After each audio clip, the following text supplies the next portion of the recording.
All right. Good evening, ever peoples. Hi, everybody.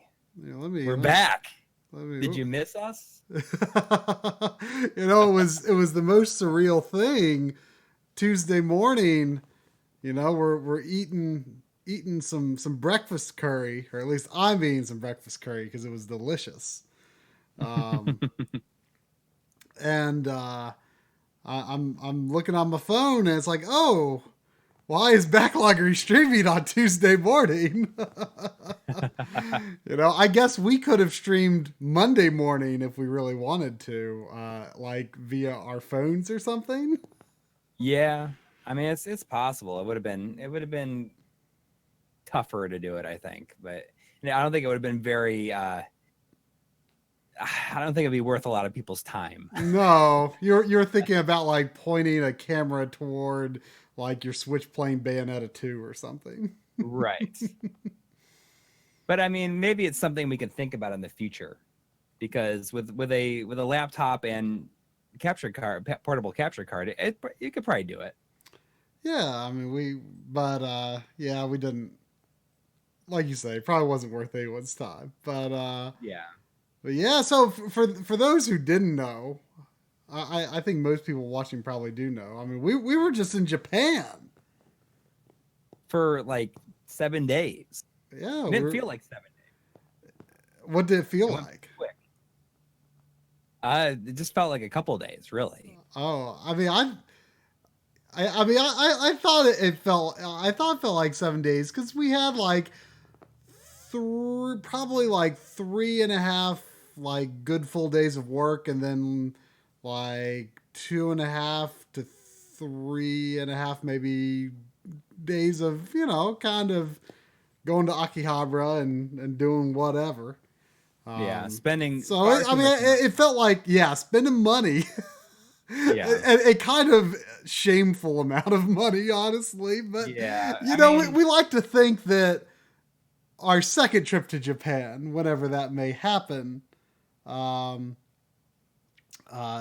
maybe we'll spend less money because it's like yes, you've dipped your toes in, you've got like some of those key things you really wanted, and yeah, next time isn't going to be like crazy stuff. You got a number of like long standing collection needs yeah, that were a yeah. little pricey, but it's I just mean, there like was a couple of things, but some things were. I mean, honestly, I mean, some things were expensive, but they were a good like 30% cheaper than they would have been buying them off of eBay. yeah. Well, yeah, exactly. Pretty I much, like mean, in some cases, like even more so. oh yeah, absolutely. I mean, which makes sense. I mean, I had generally heard that I'd heard a couple of things over the years. I'd heard that Akihabara was maybe a little bit picked over by this point, and that a lot of people were saying Din Town in Osaka and or other smaller places in the country were kind of better, especially in terms of pricing. Um, but I didn't feel like Akihabara was really picked over. I mean, there was a ton of variety there. I mean, there really was Yeah. so much to look at. Um, Prices, I could, they could have been lower, but like you say, like you're still paying probably at least 30% less than you would be able to get the same game for if you were going to eBay or a convention, which are normally just about the only other normal ways of importing for us, short of actually going there. So I thought Right. Akihabara was actually a lot of fun. Like I wasn't really sure what to expect. I expected to be kind of past its prime, but Mhm. I thought it was great. I loved it. We really spent like about 2.5 full days in Akihabara. Yeah, well, I want to say it was more like a full like a day and 3/4 of another day. Maybe. I mean, we really only went 2 days, and that first day that we went, we got there kind of late, Yeah, that's true. That's true. and everything closes at 8 o'clock. So, I mean, we were there from like 1 to 8, the day after we got there, and then Thursday we were there like 11 to uh Like, I mean, that was the day we had the meetup too, Wow, wasn't it? I can't believe it. You're right. We were there the day after we got there, and Yeah. we felt like fine. Oh yeah. I mean, I think we like going there was not so bad. Yeah, going the jet lag did not like. You know what's even crazier is like I barely slept the night before the flight, but I actually did pretty okay through the flight. You know, getting on the trains and going to the hotel and all that. I mean, we went to bed about 8, but I mean, the next morning I was fine and ready to go. And coming Yeah. back, I mean, I have just been dragging my butt. I mean, it's been rough. I slept 13 hours the day we got back, and like I was just tired all day. And today I've struggled too, even though you know I got quite a bit of sleep last night too. But I mean, I was pretty wrecked the day we got there. Just, you know, it's like I can't sleep on planes at all because I hate flying and I just get all nervous. And it just, I had a middle seat and like the plane, I've never been on a plane that big. It was, you know, like 3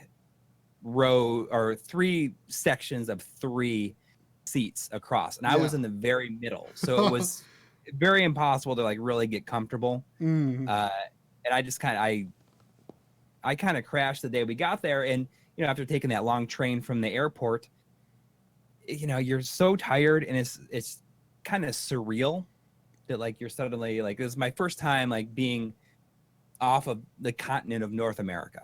So it was especially like weird in my head.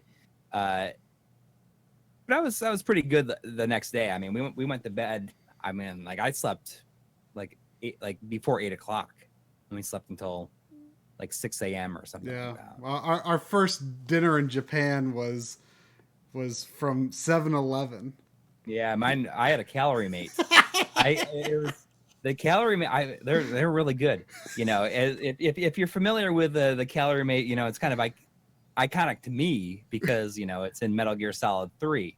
But I mean, I really enjoy the maple flavored, and I think I had a calorie mate every day except the last day because I forgot it. Well, no. I think we went to Lawson's and you couldn't find them at first. But then we found them, but they didn't have maple. I had to get a different kind because I didn't have the kind that. I didn't know you did get one. Okay. I mean, I don't know if I'd like the other kinds. I never got to try another kind because they didn't have the kind that I knew that I liked that last day, and I didn't get a chance to eat it. So it may have been good. But I'm sure it was. I never did try calorie mate, but yeah, I mean it was a good trip. Our the business part of the trip was I think very successful and yeah. And you know, I have to say that there's absolutely no way that this trip would have been successful as it was without the dedication and help from our good friend Jimmy Hoppa. Absolutely. Who really went above and beyond to help us out. I know. I mean, it was, you know, we were in a situation where we had a lot of equipment and stuff. He helped us like get it around, get it to places, because if it was just us, I mean, if there's one thing we've learned over these different projects we've been doing the last couple months, is that I think we really need like another person to like help us with the production side, because we just have too much equipment. Physically, it's just very difficult. Yes. But I mean, even on top of that, I mean, Jimmy just like, I mean, he took us around places to eat, helped us place our orders. You know, he knows how to navigate Japan. Like we wouldn't have, I mean, you know, just on the fun side of Akihabara and stuff like that, like we wouldn't have even found half the game shops without his help. Cause like, it's so different from what I'm used to. Like, you know, you might go down the entrance to a building. There might be just like a long hallway and like a series of stairs or an elevator. And like, there's like no obvious indication that there's a store in there that you want to go to. And the store might be on the 2nd floor, the 3rd floor, the 6th floor of some random building. And what's also funny is like some stores like Super Potato, for instance, are on like 2 or 3 floors. But you can't like, and it doesn't even start until the 2nd floor, but you can't go browse the third floor if there's something you want to buy on the second floor. Like you have to check out on the second floor and then go to the third floor. It's a very unusual setup to me. Yeah, I mean, the way that worked out kind of really made me understand just like how many like hidden areas there are is when we went to that place for food, that like the kebab place, and it's just like in this building. You take an elevator up to the 6th floor, opens up, and it's just like a restaurant. I know. I thought that was so crazy. It was like packed. Yeah, and it was like how we were looking for a kebab place specifically because like the one that we were going to go to closed too early, and so he was like, "Oh, this looks like a kebab place." It was just like one like standee sign like in front of a corridor.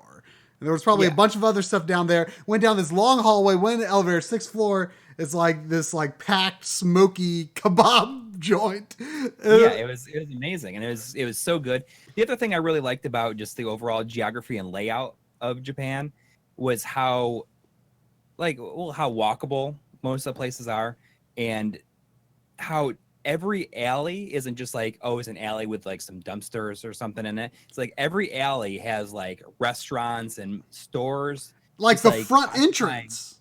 Yes.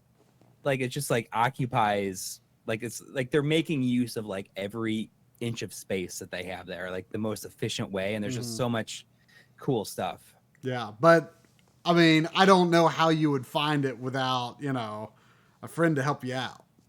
Right.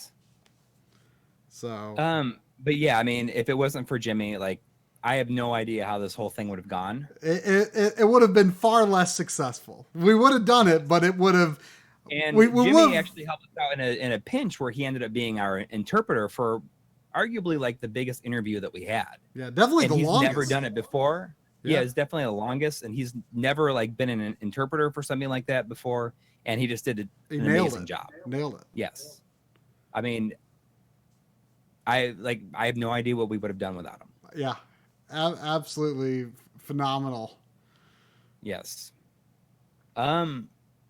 So I mean, why don't you go ahead and start the game, and then we can continue to talk about it. So you want to talk about like how you got this game? This is the last thing you bought, wasn't it? Oh, almost the last thing. The funny thing is like, so like throughout the trip, we kept saying, oh man, we spent too much money. We're done. This is it. I'm done. I'm satisfied with my haul. It's almost kind of comical how much stuff we bought. Like it starts to become a blur after a point because, I kind of went in without any kind of idea of what I wanted. Maybe I had like a handful of things, like one or two like small things, but I was like, oh well, I can't even think of anything I really want. Yeah. And then, I mean, before you do that, do you have your like kind of your big purchase? Do you want to talk about it, or are you going to show everything what you got? Let's not do a full unboxing or here. I've got. Just show you like your main thing that you like, the big thing. The expensive thing. Well, hang on. Well, let me tell the story about this game first. Since I got all this on my lap. So sort of like the last like I had most things I bought were like I bought a few CDs that were in like the $30-ish range and maybe one or two games in that range, like $25 to $30. A lot of CDs were less than that. But like the one thing that was like a lot more expensive than that I bought was, let's see.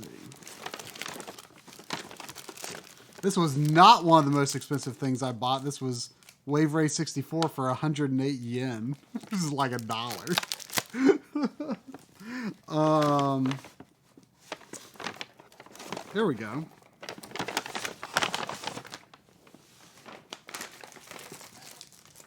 I got at a store called Friends, which was a good store. Gunman's Proof, which is a really cool looking, clearly like very Link to the Past inspired game, but you're a cowboy and it looks awesome. It's a fairly expensive game. But it was 6,000 yen, which is like, probably like 57-ish dollars, I'd say. So I got that, and I'm like, I'm happy. Like that's like my last. Like I've spent so much money. I capped it off with this thing that I was kind of maybe one of the more it was like the kind of the thing on my mind that like if I buy something more expensive, like this might be it. But this was the only copy of it I found. And the sort of is a bit of an aside. Something that struck me was the threshold of whether something goes behind the case is like way higher.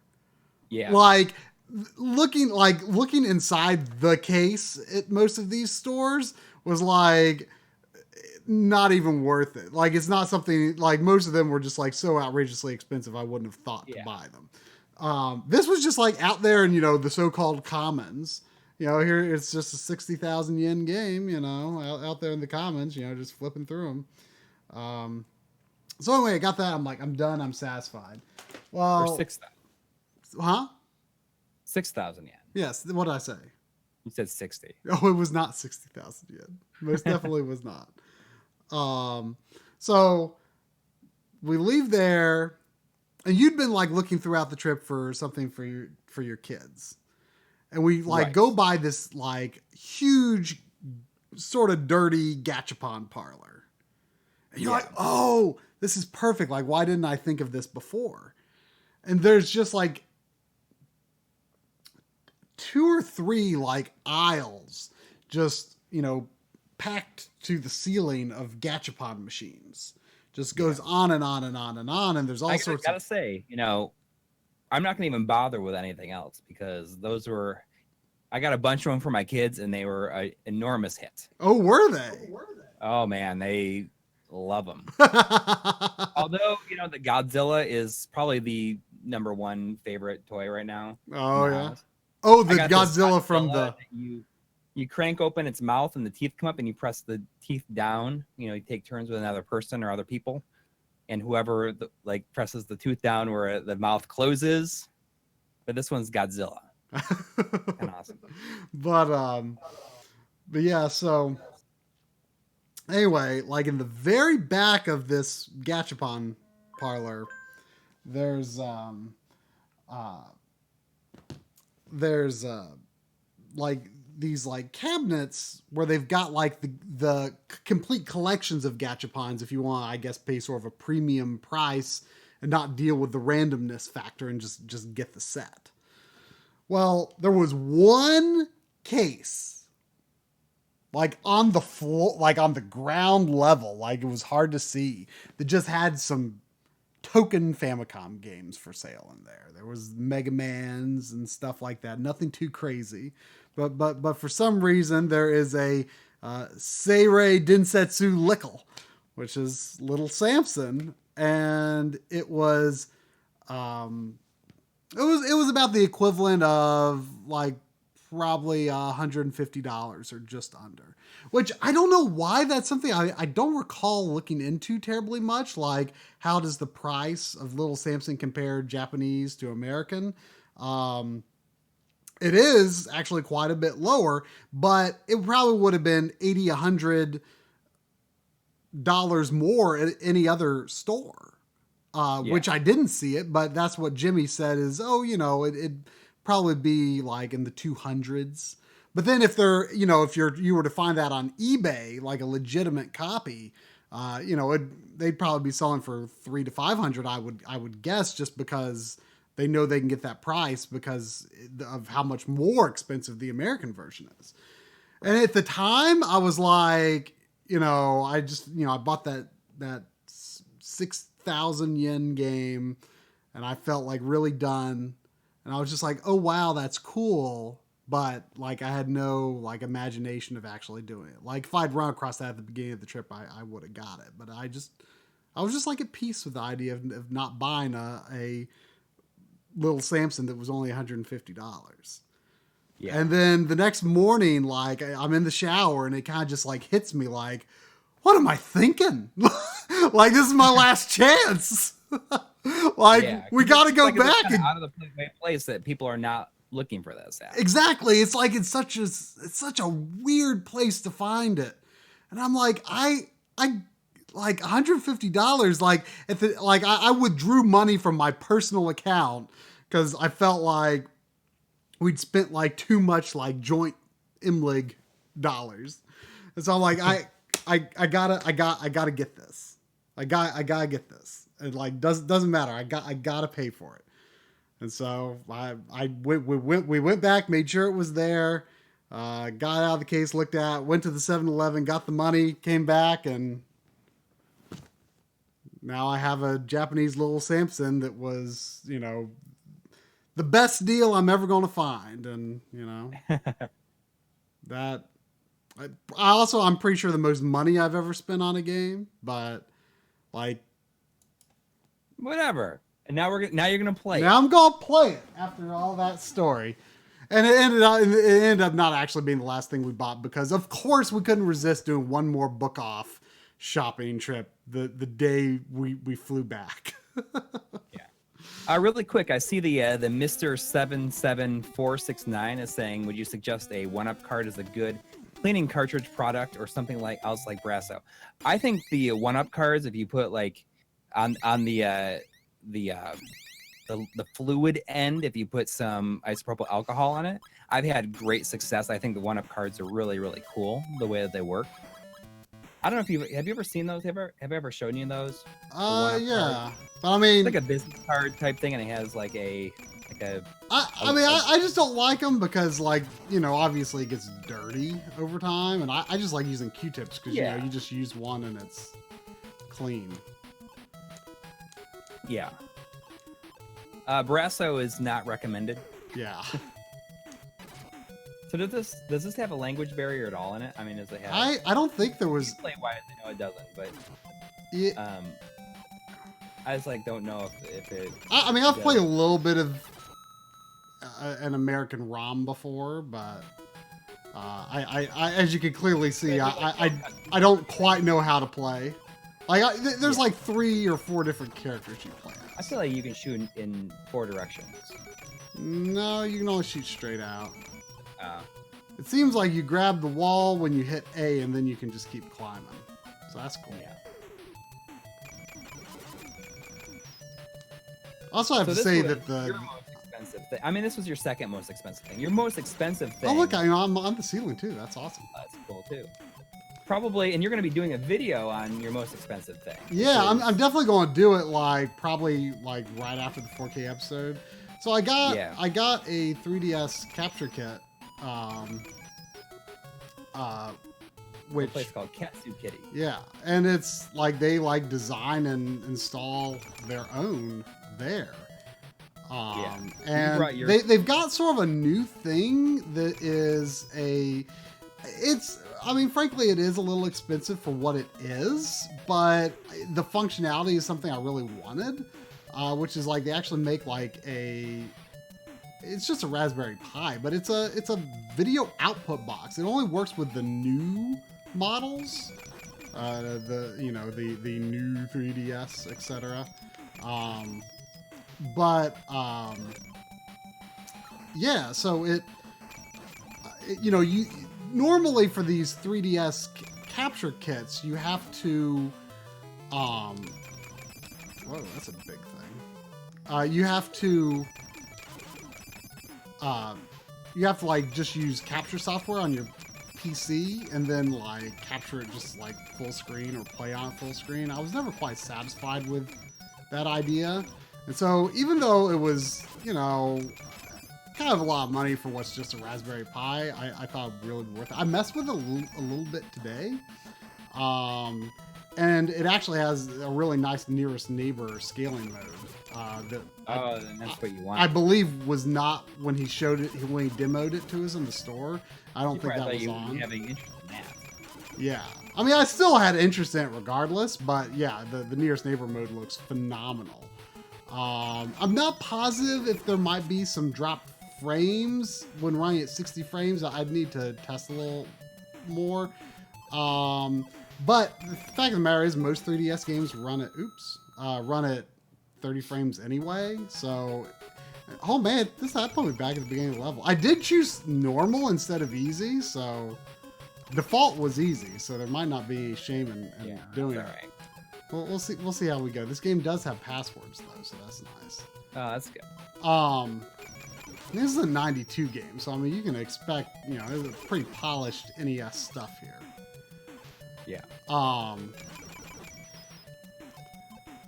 Yeah, I think it's really neat. You know, it's basically just this. Yeah, you're gonna be doing a video on it. Like, it's gonna be pretty exciting, I think. I mean, you're gonna borrow like another. I'm hoping I can borrow like there's a guy I think in Utah that does it as well. But as far as I know, they're like, these are the only games in town as far as 3DS capturing goes, and you know, it's all this USB stuff, which, like I say, I wish there was just a straight HDMI. But this box is cool. Like it actually has some, you know, relatively robust options. The only like really weird thing is there's like this. Well, there's a couple of weird things that I noticed. One. There's like a beta symbol next to the audio capture, and I think it might be like a sample rate thing, but like the audio kind of gets out of sync after a bit over digital capture. But you also have the option of doing analog capture. So I'm going to try that out, and I'm sure that will stay synced up. But like I say, it's got this like beta symbol, so I assume, you know, that maybe it could be fixed later. And I haven't tried like the regular capture software yet. The other kind of weird thing is there's this there's like a sort of like almost like a color, I don't know what you call it. There's like a color pick looking thing in the right corner that like kind of blinks on and off, and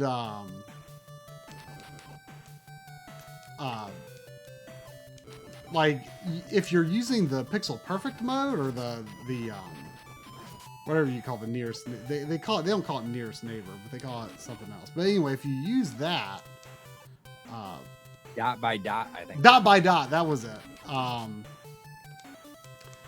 It's sorry, I can't quite think while I'm playing the game, but it's like outside the game window, so like I could like zoom in on my TV in theory and not see it, or crop it out in editing. So it's not a huge deal, but it is kind of weird that it's there, and I'm wondering if I'm overlooking a way to get rid of it. Have you tried it with regular DS games yet? I've not. I only tested it very briefly, but it looks phenomenal. I mean, with that nearest neighbor or dot by dot. Yeah. Yeah, it's actually really surprised me how many options it had. Yeah, I mean, you were pretty sold on it when you saw it, because you were kind of unsure. Well, there's not like a lot of good information or videos out there that really until your video comes out. Well, that's what I intend to fix. You know, like, because I've been looking at this stuff for a long time, but I never felt like any one video let me know what I really wanted to know. You know, right. And so I like you say, I want to fix that.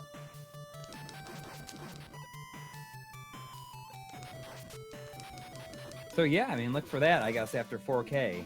Yeah, unless something else comes along, but I'll probably try to do that while I'm excited about it, you know? Yeah. And hopefully I can borrow another one so that we can, you know, kind of compare. So this is interesting how each level is ended, like the character ends up with a soldier and then it's like not a boss fight. Right, but then it's going to be... It switches into something where you can switch in between all the characters. Oh, that's right. I forgot. Yeah. Have you played much of this before? I think I played 3 levels. Like capturing video or something? Yeah. I mean, it's definitely very good. Yeah. So I guess my most expensive purchase was probably...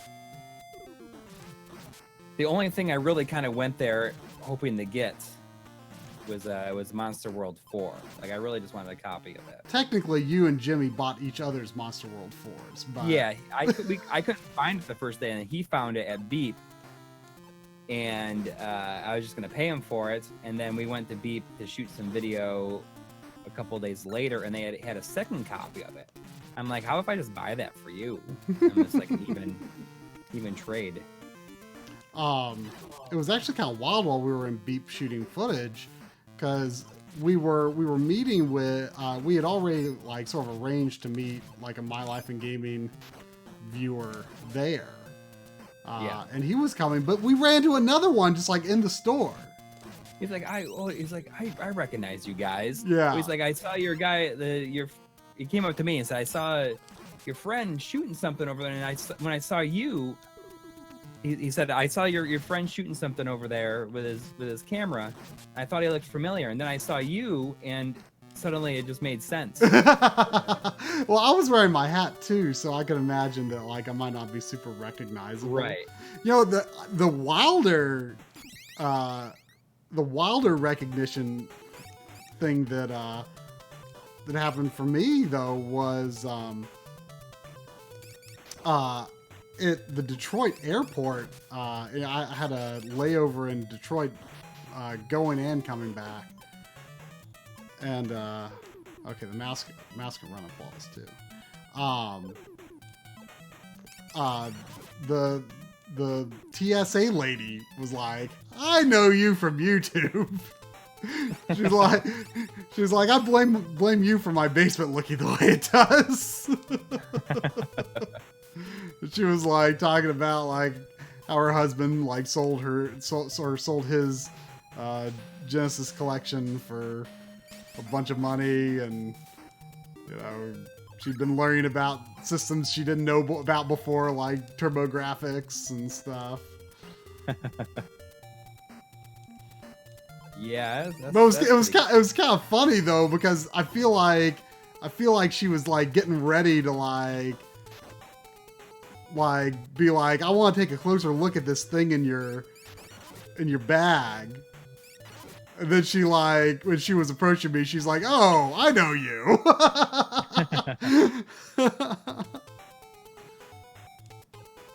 I wouldn't have anything dangerous in my bag. You know, I wonder, huh? Go on. Oh, no, it's all right. I was just gonna say, you know, my Pelican case that has like our lights and had some of my games in it too.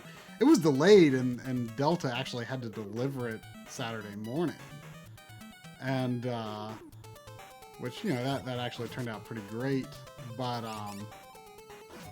I wonder if the reason it was delayed and got inspected was because I bought some candy and curry powder to, you know, bring home just for fun. I was curious if the curry powder would taste any different, but it occurred to me like in an X-ray, like a packet of curry powder might, you know, look like a packet of some other kind of powder. Yes.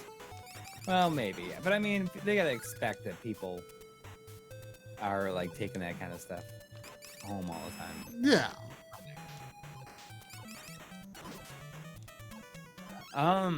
But so I posted a lot of my early stuff that I bought on our Instagram, but you didn't post anything.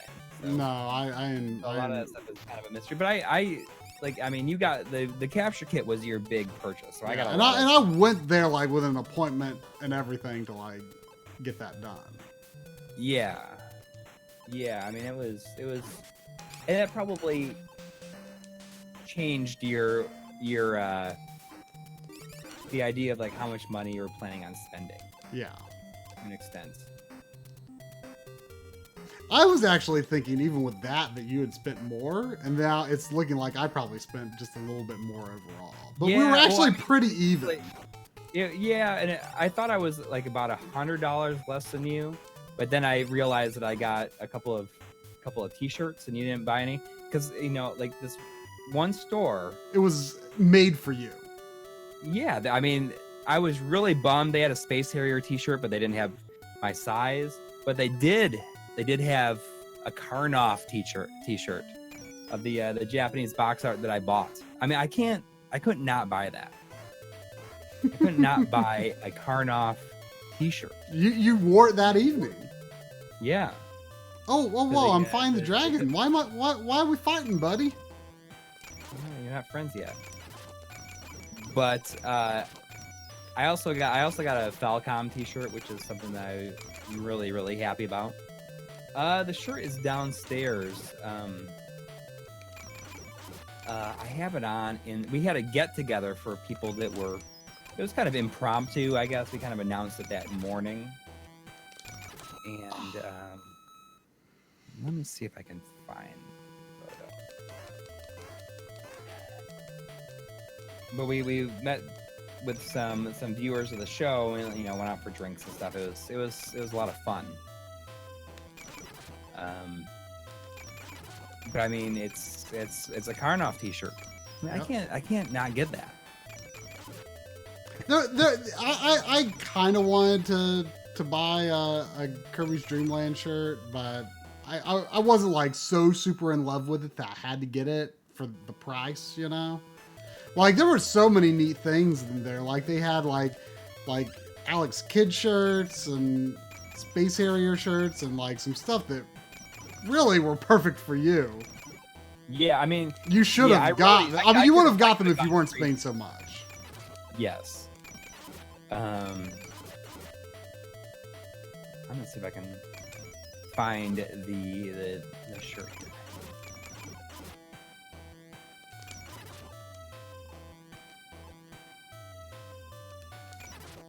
Man, it's pretty struggling. exciting. I must say so myself. I'm happy with the Famicom shirt that I got as well. But there's a lot of other Sega shirts that I wish that I could have gotten. Like they had like a Golden Axe one. I mean, there's a lot of stuff that I would have bought.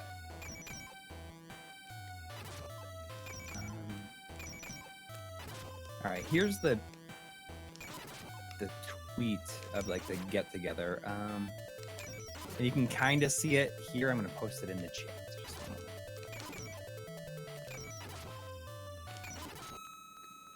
Man, I hope I get to continue on this boss fight.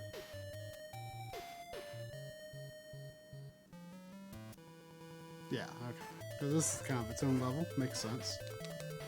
I don't know why I'm struggling so bad on it.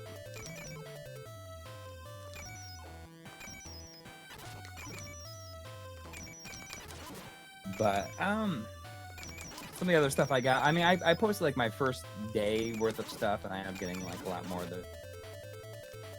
the second day. Just some stuff that I felt like I really wanted to get, like I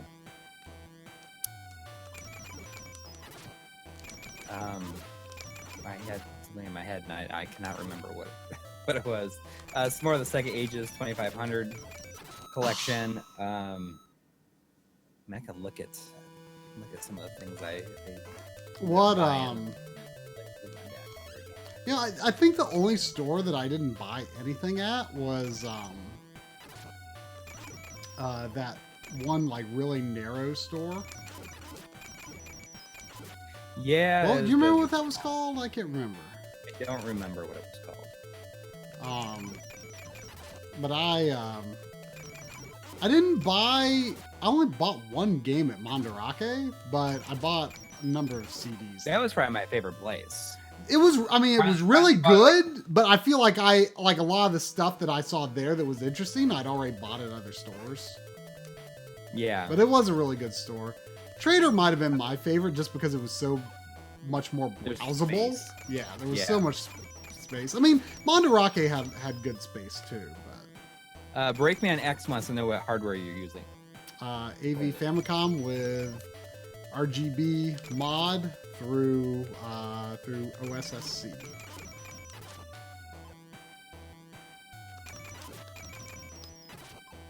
Castlevania games, yes, we went to Japan for a project that is not yet announced.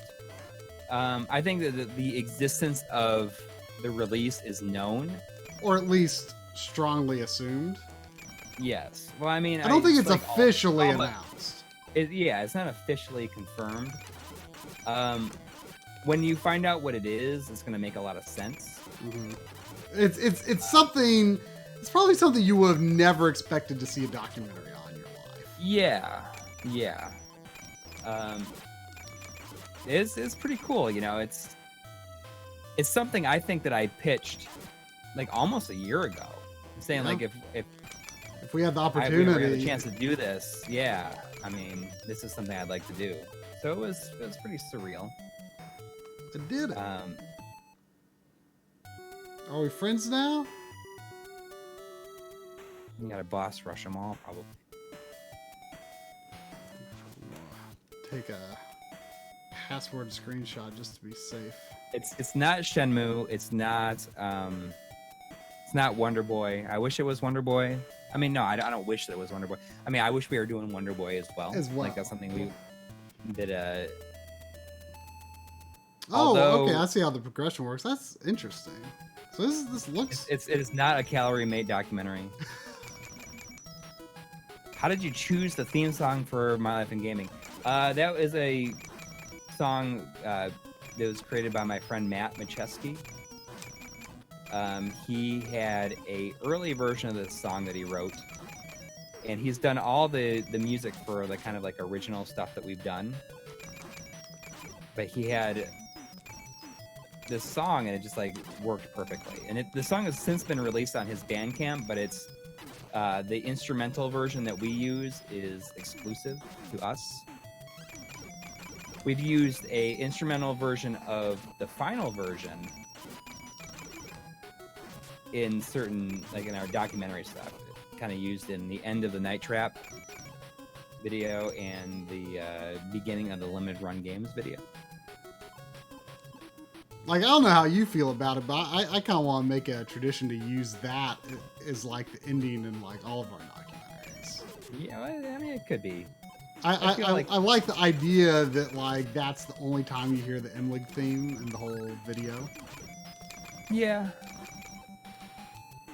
I mean, like it's certainly possible. It depends on how it feels in the edit. Yeah. It is not a triumphant return of Karnoff. Although, you might have, if we didn't have time really to do a stand-up. You lost your voice for most of the trip anyway, until like the last day or two. Yeah. But really, like 2 days after into the trip. Yeah, but we kind of wanted to shoot a stand-up for you while we were there for the beginning of the documentary, but we just kind of didn't have time. And but if we had done it, it could have been in the Karnoff show. Right. And I mean, there's certain stuff that we were not allowed to shoot.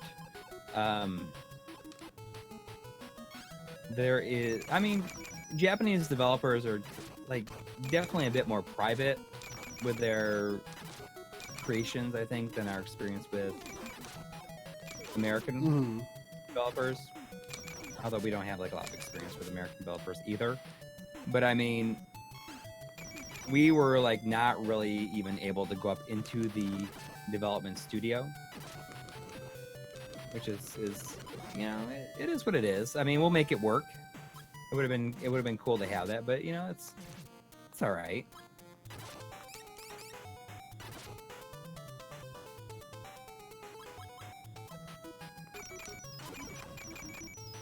But I mean, I'm excited to tell everybody.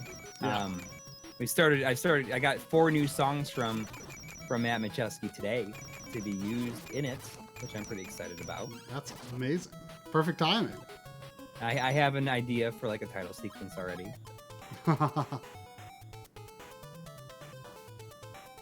That I got from watching like 19 movies on the plane. Between both flights, I mean, my first flight, I flew from Atlanta to Japan, so it was like all the way across the United States and then across the ocean, and it was like a 15-hour flight. See you later, Castlemania Games. Thanks for stopping in.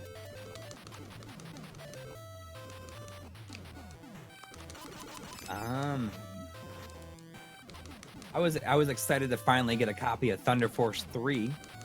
You almost bought Thunder Force 6, which I believe you said is actually not very good.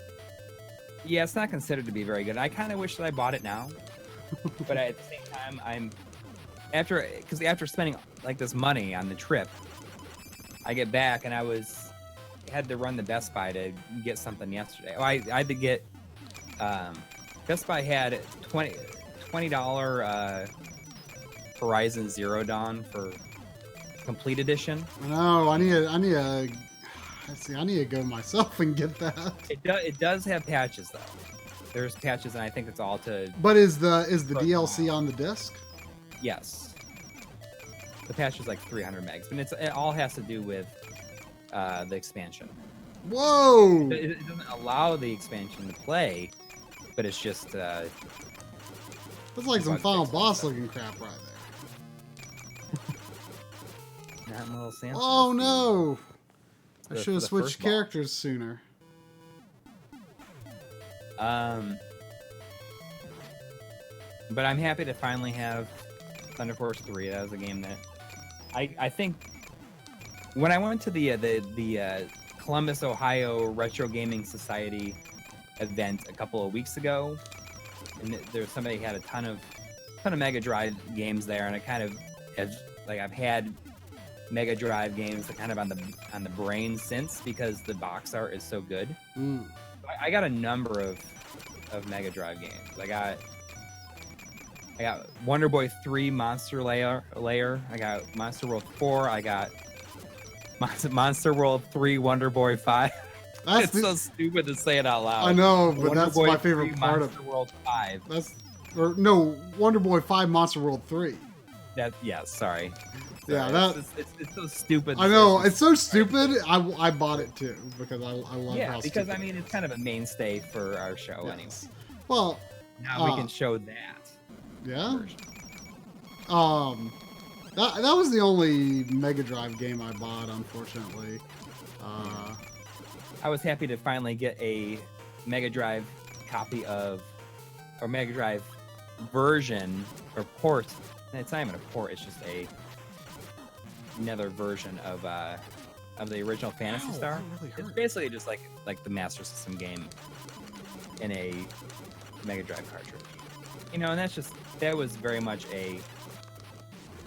Oh, you got him. You dying? Yeah, I think so. I just switched characters just to be safe.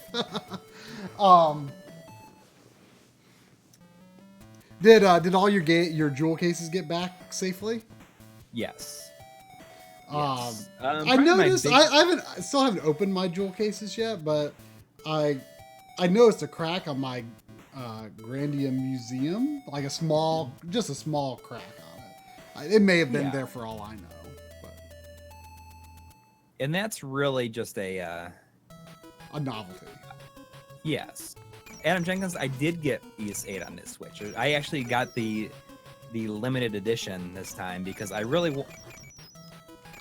think that I wanted it for the PS4, but I didn't realize, I ended up not going with it because I didn't think that I would love the game as much as I did.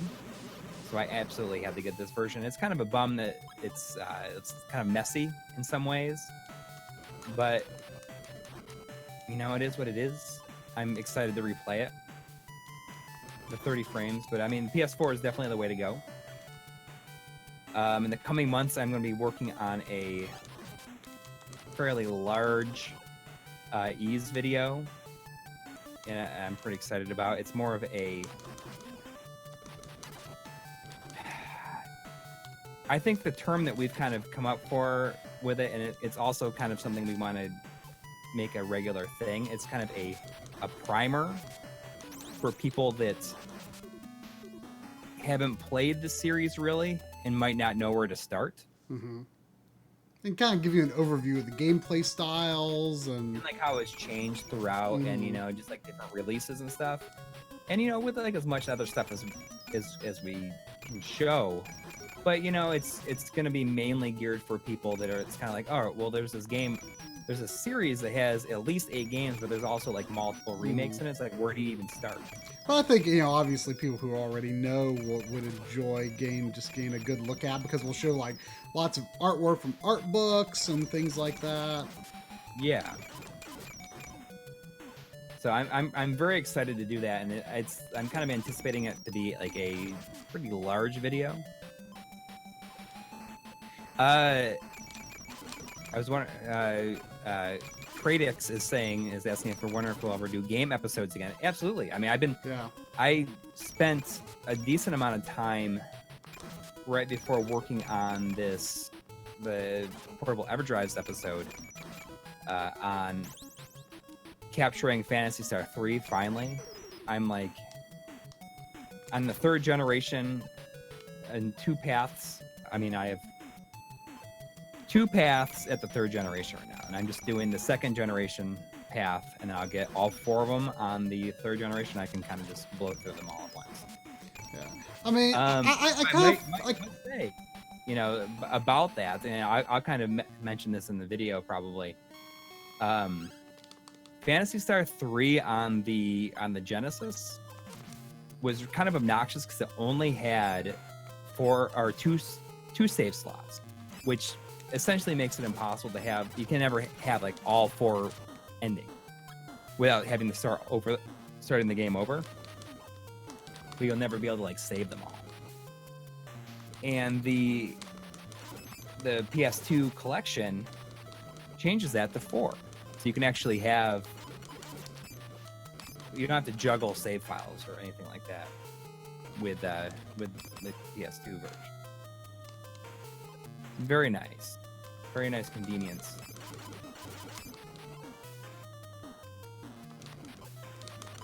But yeah, I plan on doing a lot more game episodes coming up, especially, you know, I'm going to be doing quite a bit of traveling in about a week from tomorrow, I think.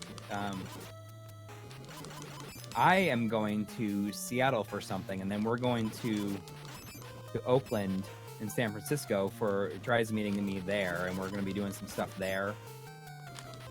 And then we're going to be going back to Chicago for like 2 days before coming home, so it's going to be like 10 days on the road. But then after that, it's like work, getting to work. It's work until like beginning of September for sure.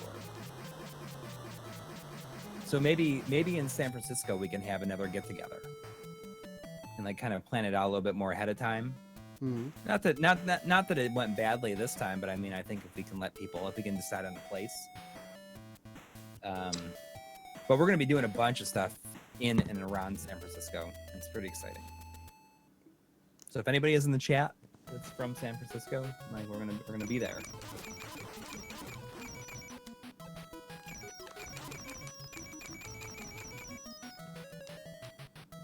So this game is like super good, by the way.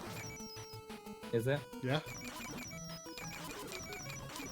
Panzer Dragoon order video? Maybe. I mean, I think right now my big ones are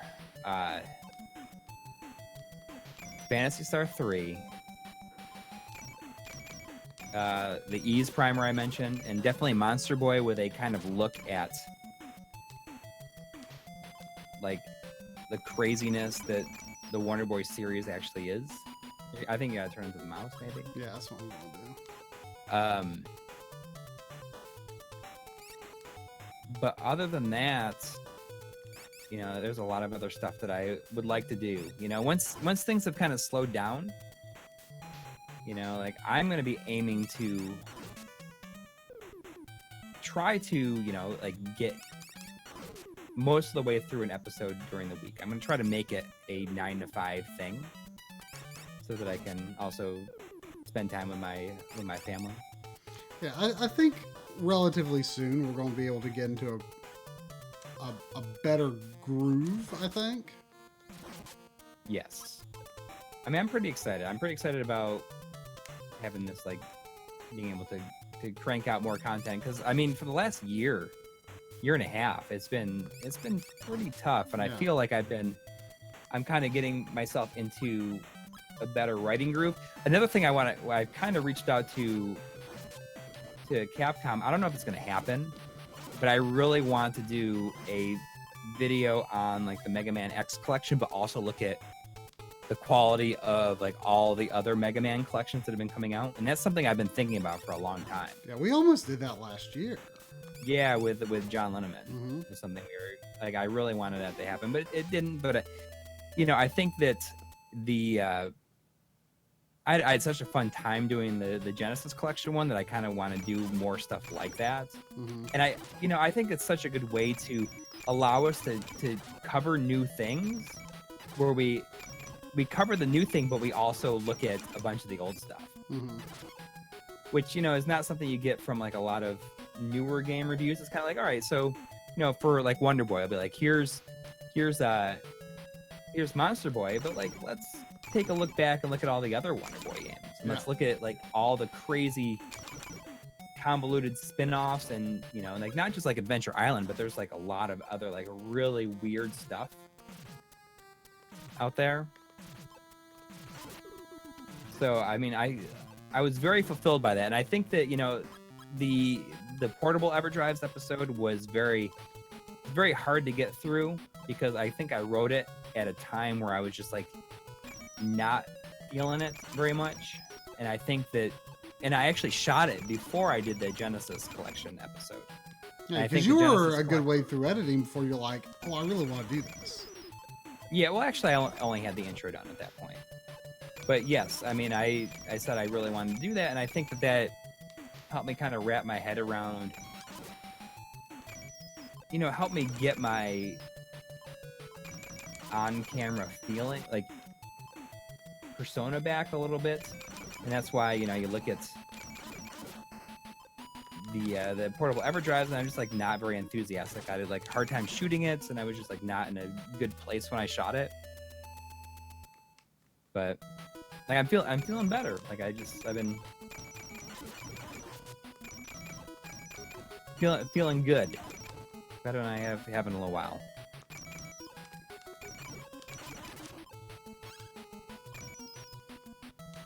Getting myself losing some weight, feels good.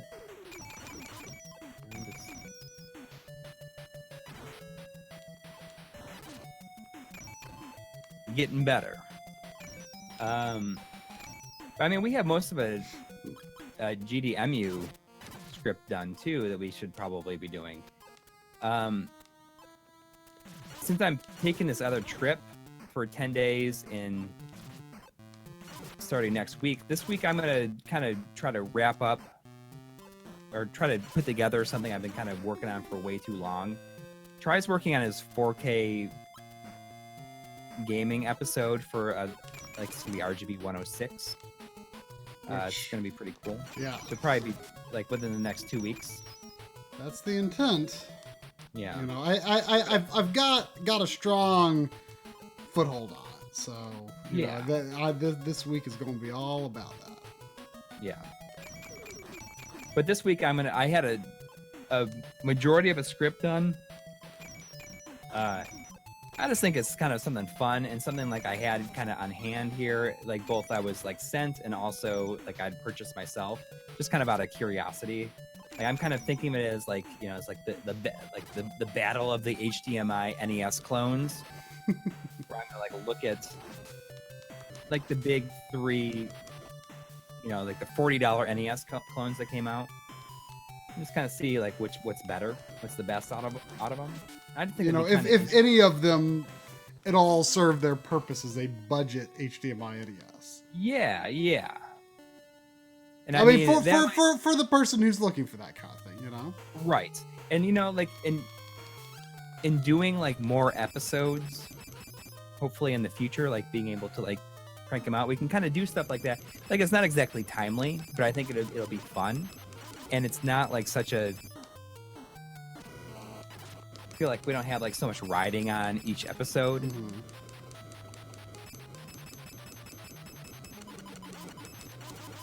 But I mean, I like some people be like, oh, why are you wasting your time? But either that, like the other thing that I really want to do, and I think I'll be doing it probably shortly after getting back, I just really want to do like a gigantic, I don't even know how many I'll even show. like an episode on third-party controllers. Just like look at like some really, really terrible ones, some really awesome ones. Just like anything I can basically get my hands on. Like the what's that that touch, the touch for the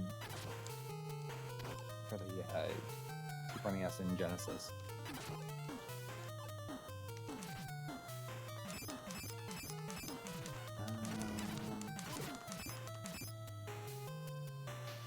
The Turbo Touch 360, just like stuff like that. I think it'd be a lot of fun because I mean I can borrow them a lot of them from like local game shops. Like I have a whole bunch of them already set aside to do it with. Nitro Frost, I am not planning to go to CCAG this year. When is it? I mean, if the timing was right, I mean, I could maybe think about it.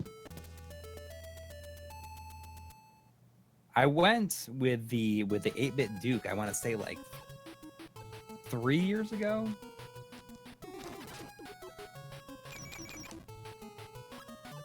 the boomerang controller for the NC. Of course, I mean, my intent for that third-party controller episode is just to show every single thing that I can.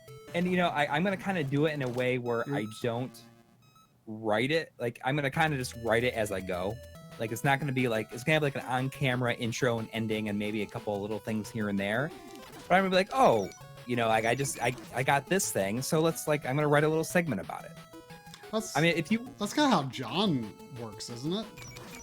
Yeah. I mean, I just think that's kind of what I did with the Sega Genesis collection episode, because I added so much stuff after I'd already shot. So I just like recorded like new voiceover, like additional voiceover for the things that I wanted to.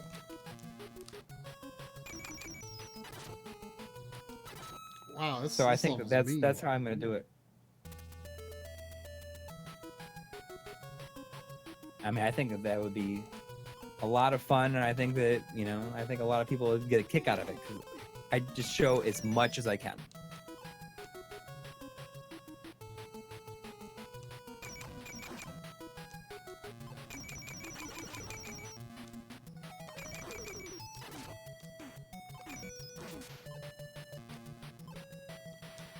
It did look like Too Many Games was a lot of fun this year, though. Oh yeah, I didn't hear much other than little bits from Dave and Duke. Yeah, I mean, it looked like it was a lot of fun.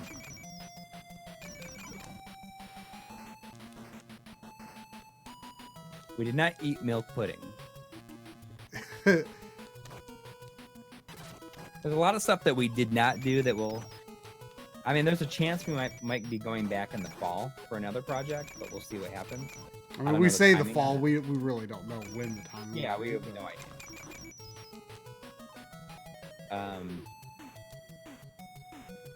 idea. Which I think for a certain crowd, that one, you know, might be kind of a bit of a megaton. Yeah, I mean, it's gonna be if it all comes together like we hope it will. But I mean, I can't even think about that because I feel like we have like so many things we gotta deliver on right now. It's kind of overwhelming.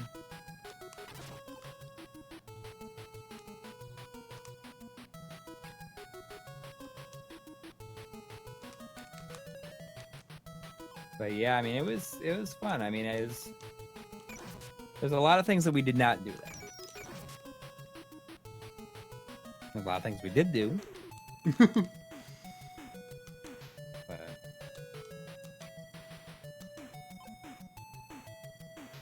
still, I mean, we didn't do any pachinko or anything like that. We didn't play any games of Lucky Hit.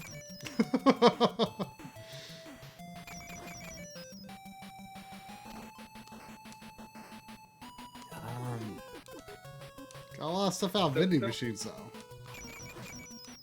Yeah. Oh, yeah. I mean, there's vending machines all over the place. I thought that was really cool. It was pretty convenient. As well as convenience stores. Yeah. Well, I'm used to the convenience store aspect in New York. Are they really as common as they were there, though? Oh yeah, I mean, there's Really? I don't know. I don't think I believe it. Oh no, it's trust me, it definitely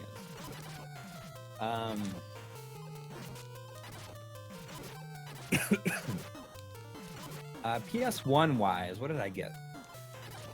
I got Night Striker, which I thought was a game that I thought the PlayStation 1 version was supposed to be better, but I according to Battle of the Ports, it's the Saturn version that's better.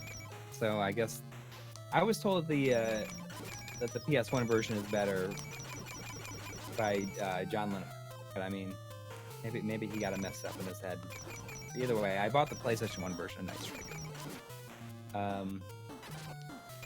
I'm most excited about the Don Pachi that I got for the PS1, which is supposedly the best version. I mean, outside of the arcade version. I bought a number. Ooh, that's a pretty easy password to remember. Yeah. Samson. I bought a number of versions of Puyo Puyo because I've been like kind of bit by the Puyo bug ever since playing Puyo Puyo Tetris a couple months ago.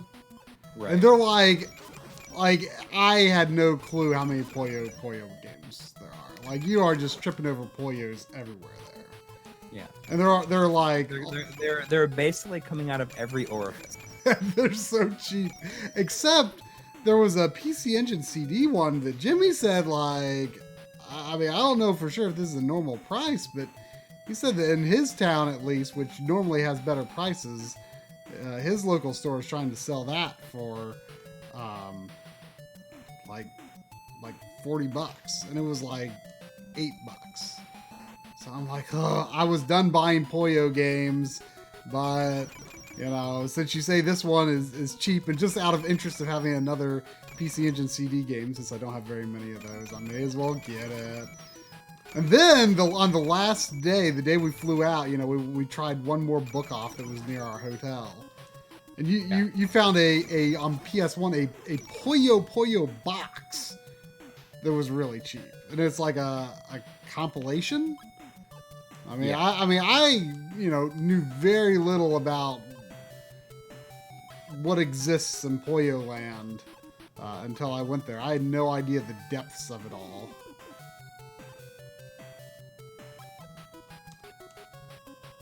Speaking of stuff like that, I mean, one thing that like I kind of wasn't anticipating spending so much money on was soundtracks. I definitely went in wanting to buy some soundtracks. I didn't go overly crazy with it, but like the one I'm most excited about is Phoenix Wright 1 through 3. Right. Got a box set of that. Also excited about just some Dragon Quest stuff I got. Really excited about this, something I had no idea existed, which is really cool. Which I think was actually the first CD I bought over there that you kind of spotted it. It's a CD with Contra Hardcore, Contra 4, and Hardcore Uprising, that's kind of amazing. It's not just one disc though, is it? I think it's multiple. I haven't opened it yet. I think that was like the one like new thing I bought.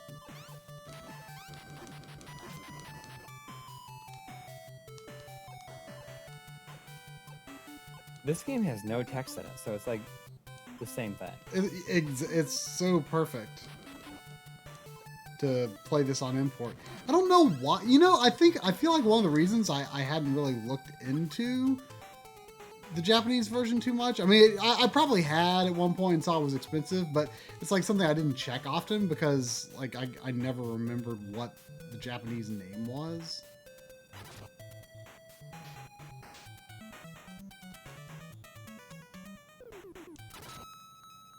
I bought a number of Sega soundtracks that I was pretty excited about. Got the best of Sega Music Volume 1, which has like basically everything good on it. specifically the Quartet Level 1 theme music, which is the one I really wanted. But it's like 3 CDs of stuff. One of the people we interviewed was a big Quartet fan. Yeah, it was really. I mean, it's cool to be able to talk to people about that and be like, oh, like Quartet, like I love Quartet. That'd be a good stream game. Maybe I'll stream that. Haven't you streamed it before, or at least a bit of it? No. I feel like you have. Maybe just a bit of it. No, I don't think I have. I got a number of Sega SST band CDs, which is something that I was kind of hoping for. I think that'd be the mouse to go underneath. Mouse is dead. Oh.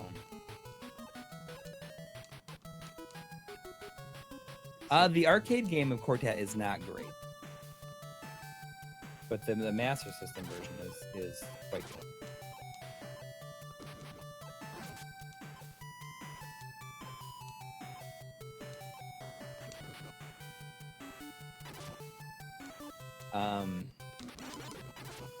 What else did I get? I got the Ease 8 soundtrack, not the extended soundtrack, which I wish I had waited for and found, but it's just an extra disc. It's not that big of a deal.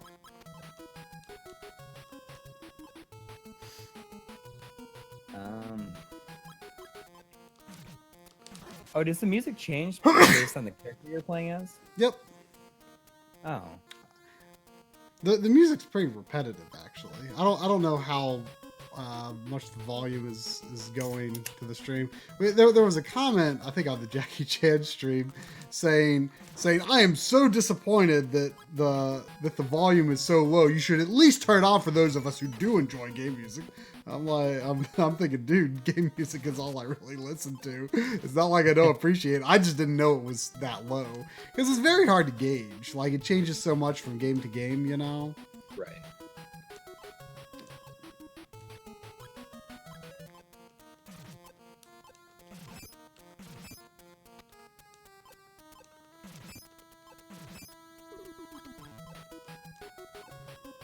But I mean, I don't think I got any other soundtracks. I got that Final Fantasy 12 limited edition box that you said it was expensive when you pre-ordered it.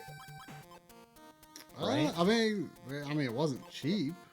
I mean, I did pre-order it back in the day. I mean, it was, I don't know, it was probably what you'd expect something like that to be. Probably $50, I would guess. Yeah, but it was I got new. In great shape is $9. I was surprised how relatively inexpensive the 2-part Suikoden 2 soundtrack was.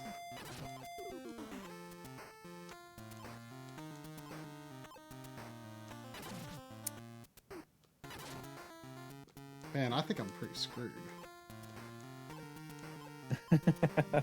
Like, if certain characters are dead, like, I think you just gonna have a really hard time getting through certain parts.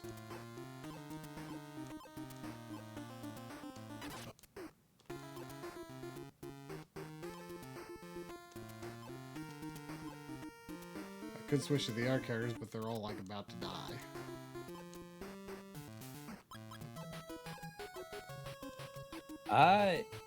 JF is wondering if we're ever planning on doing a series on Monster World. We were just talking about it earlier, probably before you got here. Yes, you can look out for a blowout video on Wonder Boy around the time of the Monster Boy release. I actually reached out to FDG Games, who is publishing Monster Boy, and said, I really want to do a video on this game, but also like the other game in the series. Oh, we got a donation from Daniel Beal. It says Happy Canada Day from Daniel and Chris. Thank you. I'm waiting for there it is. Let me make it here. Yes, thank you. Happy Canada Day to you.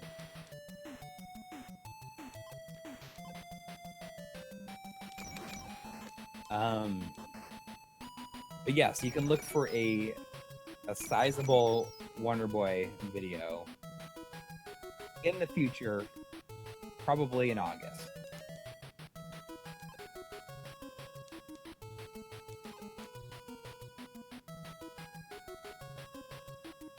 Which I'm very excited for. I mean, I'm very excited for that. Well, yeah, that's something we've wanted to do for a long, long time. I can't even tell you. I mean, I don't know if it's gonna happen. I have this specific scene that I really want to do for that video, and I mean, I'm gonna really try to make it happen.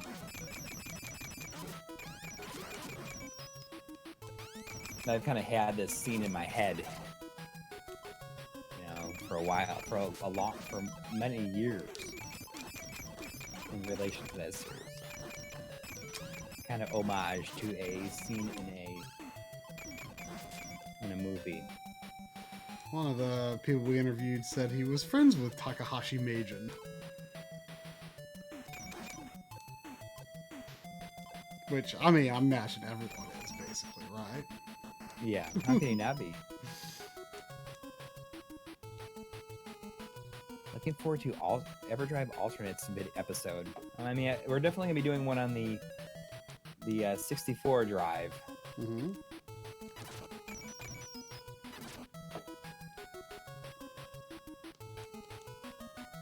And maybe the other one down the road. I just like for this new one, like I just didn't have like I was just like had a hard time finding my groove with it.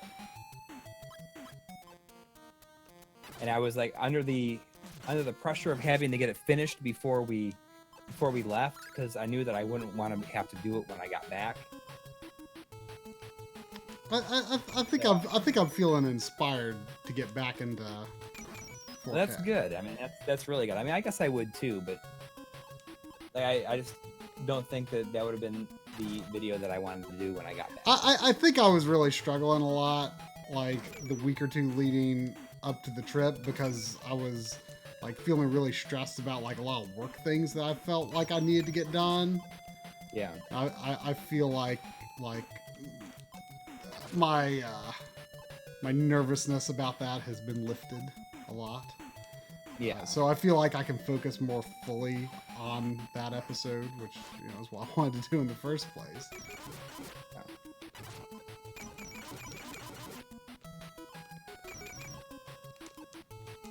Well, I guess the key thing is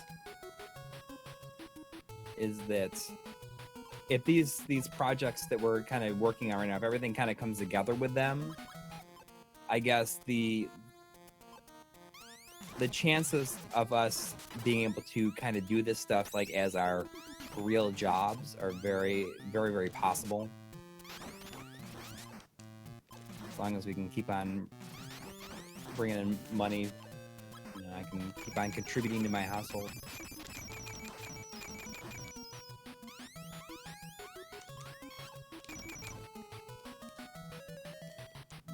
Oh, the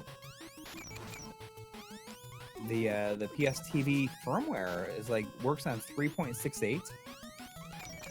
Oh, the hack is the hack firmware can work on something more recent? I guess so. That's Importer, is that the newest, the latest firmware, like the very? Because I haven't updated my PS TV in a long time. I mean the one my PS TV that is unhackable. I have a new one in the box that I haven't done anything with yet, but my unhackable one I've been updating. I updated it recently, which has surprised me that there was still an update. Maybe it's in response to hacks still being kind of possible. Importer, is that something you can just like install and you never have to think about it again? Or do you have to like do it every time that you start the system up? Is it a completely different hack? No, it's still like the Henkaku, whatever it's called. But I mean, I'm certainly very interested in that.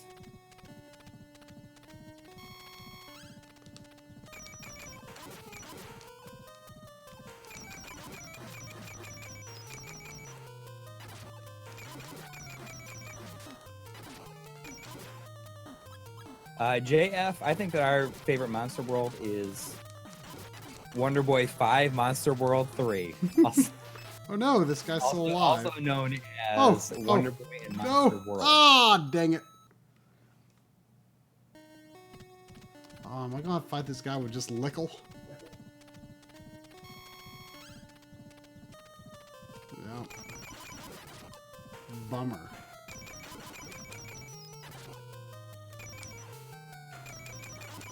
But I think if we're in like a position where we're both able to kind of do this stuff as like our it's gonna help so much. Is our main job.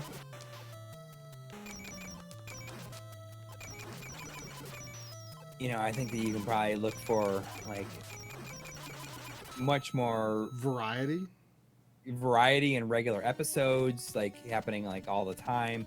Probably more streaming on our Twitch like during the week. Like I think that this week I'm going to be doing the long promised like unfinished business streams during the day because I'm not under like a super ton of pressure to get certain things done. I think that when I said when I had first mentioned it, doing like the lunchtime streams on the like going forward, I had like 3 freelance projects kind of going on at the same time that I needed to take care of. I just wasn't able to do it. Don't forget that Game Dave is doing some lunchtime streams if that's your thing as well. Yeah, he does streams. Oh, you got him. Oh, there's another form. Yeah, this happened last time too. Oh no!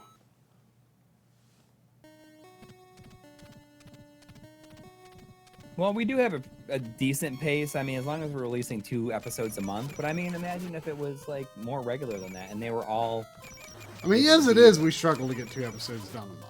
You know? Yeah, it's not as tough. I mean, right, we're literally like every waking moment, like working on it. That if I'm not doing something else, like if I'm not like with family or something like that, like I'm working on it.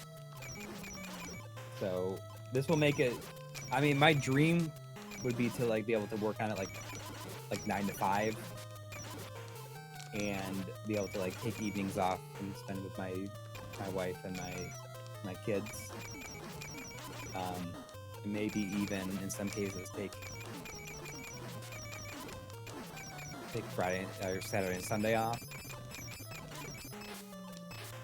But I have an idea in my head that I have my idea for the episode in my head by this time Sunday night. So that I can start either writing or capturing for it on Monday. It might not be every week, but I want to say like we can probably get into a pace between the 2 of us where we have something like at least every week and a half or so, depending on our workload. Well, I don't know. Am I supposed to like step on him or something after he goes? Is this the last boss? No, it can't be. Like, I don't know what if I'm supposed to, like, do something special, like when he crumples up into a pile of bones. Look at the bones.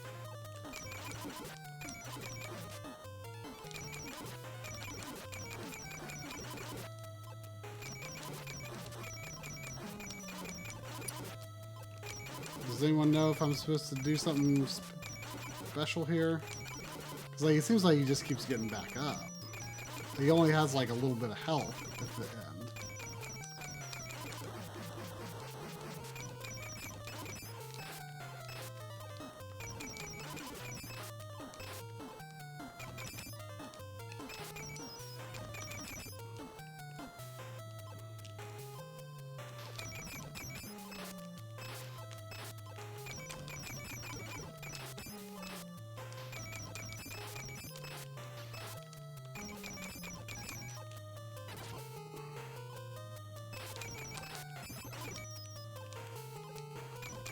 But I think during the week, if I stream the way that I'm hoping to,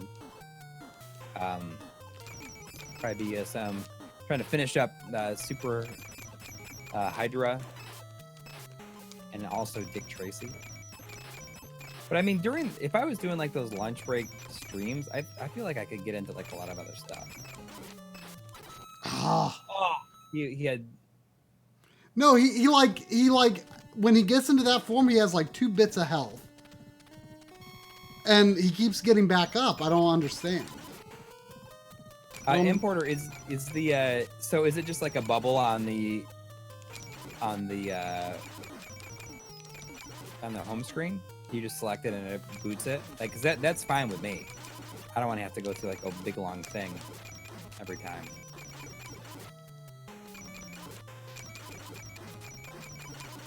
And if so, can you send it to me on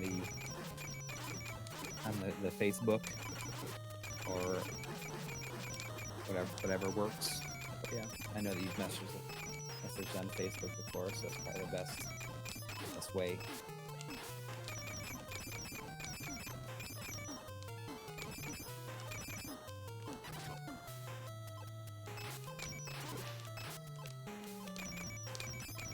So what are you trying to do?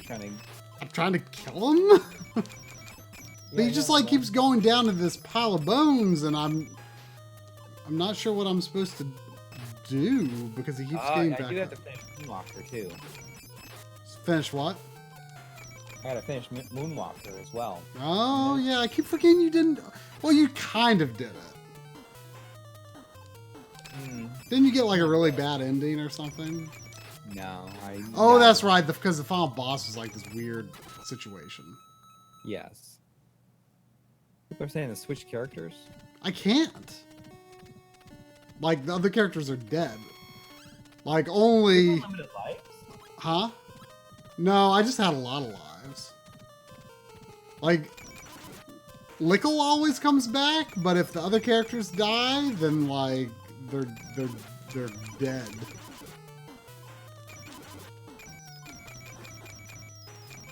I mean, kind of like Curse of the Moon in a way. How the characters like die for the continue, or really, I guess they technically are dying for the live.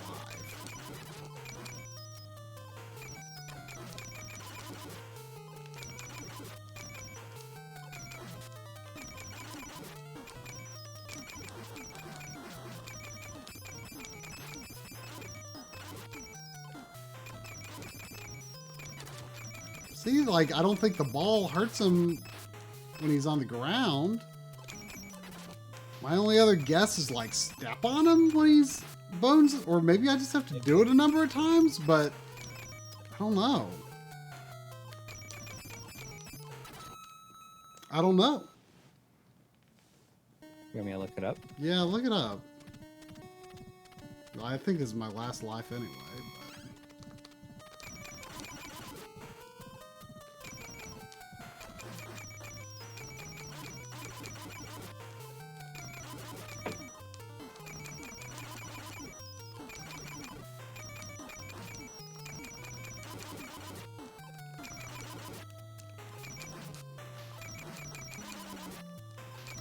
I mean, I'm really in a good groove on his first form, but...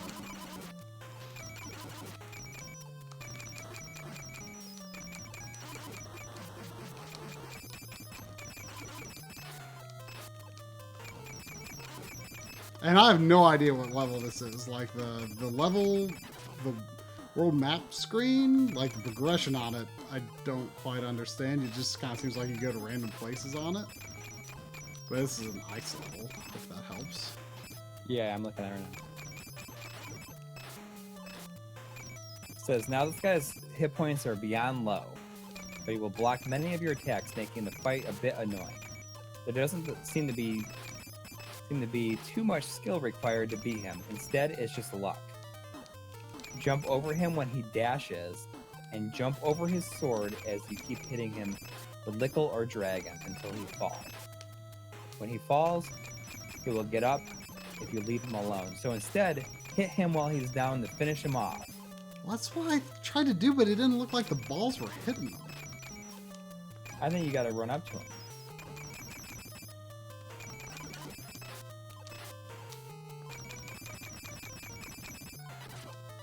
But it's kind of hard to be close quarters with him. Oh, well, I got him somehow. Yeah, that must have been doing it right.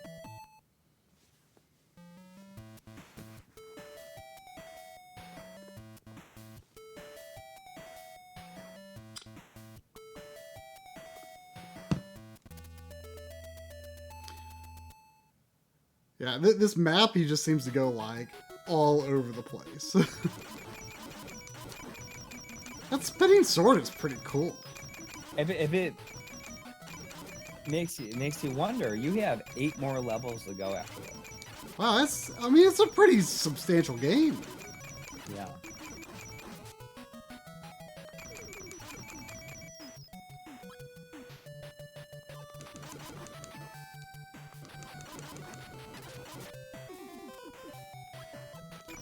Like, you definitely don't want the other characters to die, because they don't seem to come back, but I think Lickle always comes back. You can probably get through all the levels with Lickle only.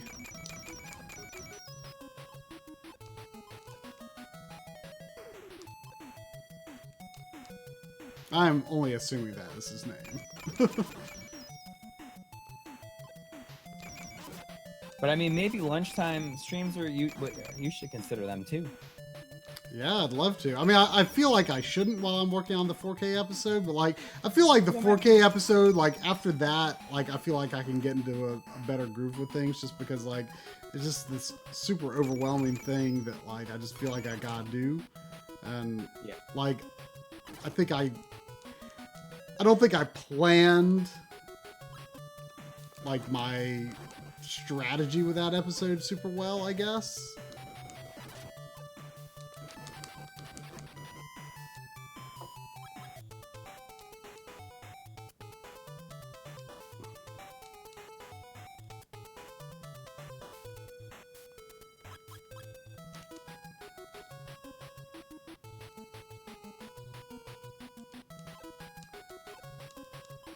We're actually on Discord, Tyler Wilson.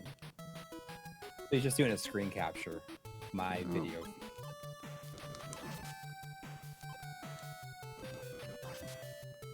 Retro Morgan wants to know why you call it bucking.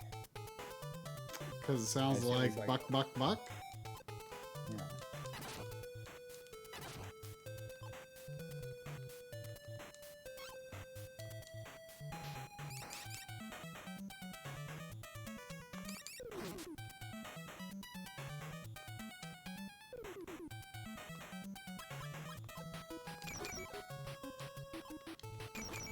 Yes, that is the same way we did with the 24 hour. That's how we do it every week too. Well, that's how we shared our gameplay capture. That was the big thing. Right. Which worked decently. I mean, it's not often going to look 60 frames a second, but you know, that's okay. Better than nothing. Better than nothing. I mean, I feel like that's the easiest way to get a essentially real-time feed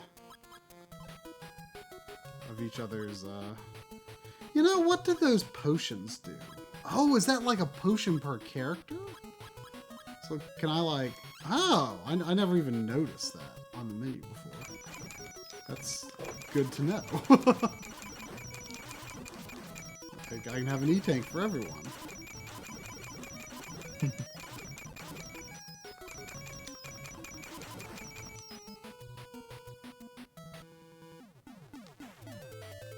This guy again.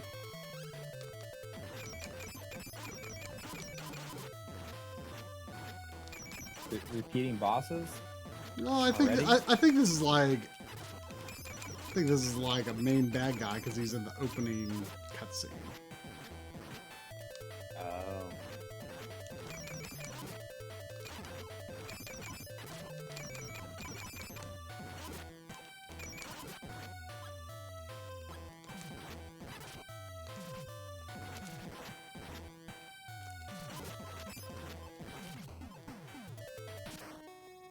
I bought both the Phantasy Star Game Gear games, which is something I was kind of after. How much were they? They're only like $12 each. One, I think Phantasy Star Adventure had the manual with it. But Gaiden was cart only. Let's use our potions.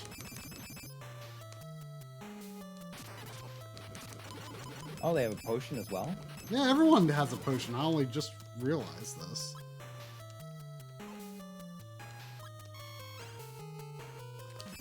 Hope I'm not And I also bought Gunstar Heroes for the Game Gear. Because it doesn't work on the EverDrive. Ah! I blew it. I probably shouldn't have used my potions. Good guys blow it. I can't even do the high pitched laugh. Still, my voice. One of the first games I bought in Akihabara was something you suggested. And, I mean, it was such a good suggestion that I didn't even think about before. Was the Japanese version of Final Fight CD? Yep.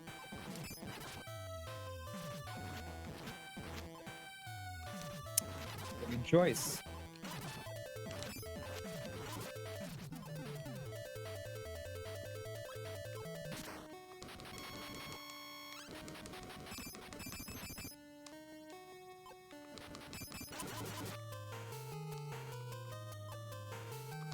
I was finally able to I was able to get the Dreamcast version of Ikaruga, which is something that I sold off mistakenly a long time ago, so I was able to correct that mistake. I mean, that game goes for like $80 to $100 on eBay. I always forget that the Dreamcast version didn't come out here. Right, because I mean, the system was basically dead when it came out. But I'm very happy to have that version back. That's the one I played the most. Now, what was your method for playing import games back in the day? Well, the Dreamcast, you just use a swap disc. And it's just like... Okay, so they were readily so thoroughly hacked.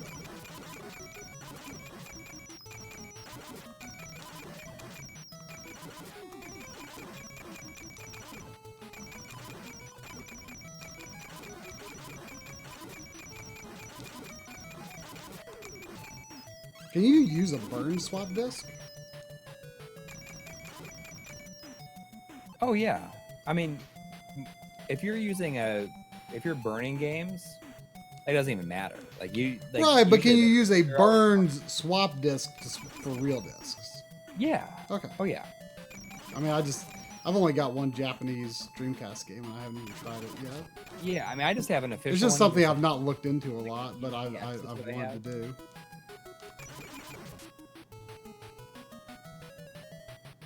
Tyler Wilson, we have had the most luck with the OSSC using either a Magewell card, which is what Tri has, and I have a StarTech card. And those things will work pretty well for basically everything.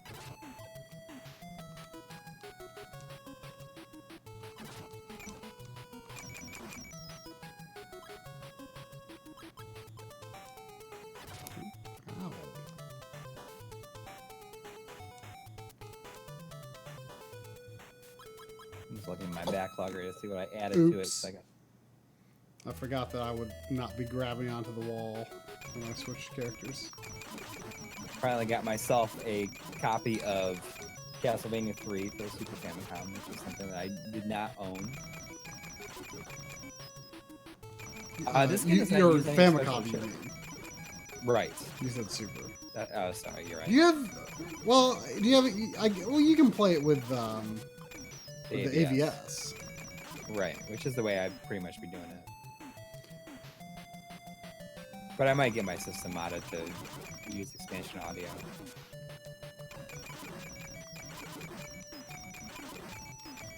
I didn't look to see how much AV Famicoms were there.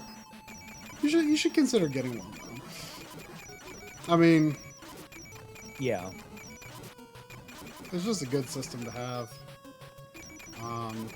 And you know, I feel like expansion audio on a real Famicom just sounds so good.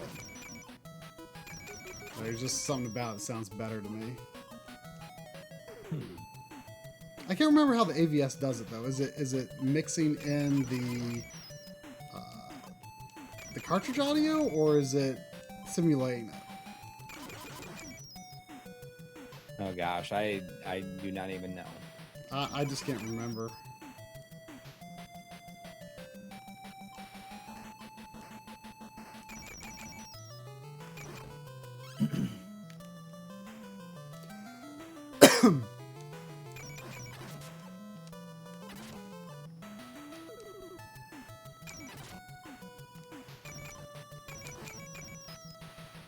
Hey, Sandy. You have a good nap? She's been used to, you know, she's been at my parents while we were in Japan, and she's been used to, you know, my dad going to bed at like 9 o'clock. so she's like all tired right now.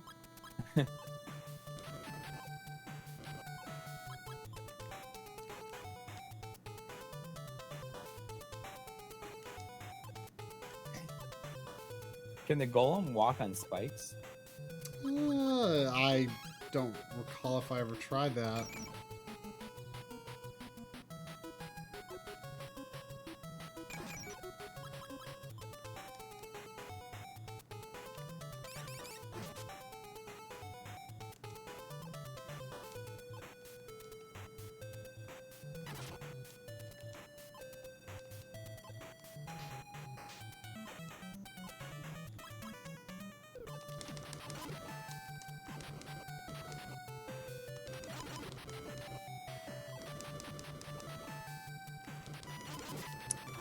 Ooh.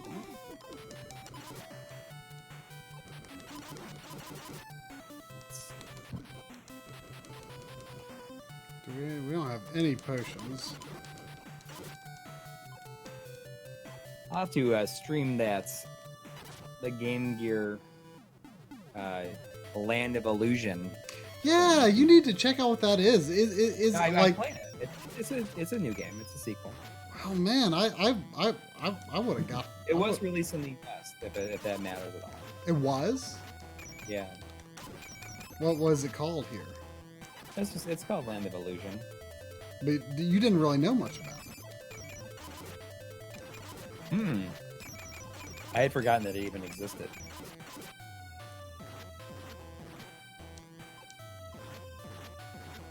It's like it uses the same basic engine, but it's a bit different. Are the graphics similar? Yes. Similar sprite style? Yeah. They're probably exactly the same. I really regret that I didn't get a Castle of Illusion Game Gear when it was in stock at my local store. You just get the Master System version.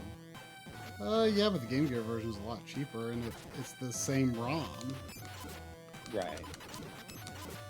I mean, I still don't have a Game Gear yet, but I'm going to get one.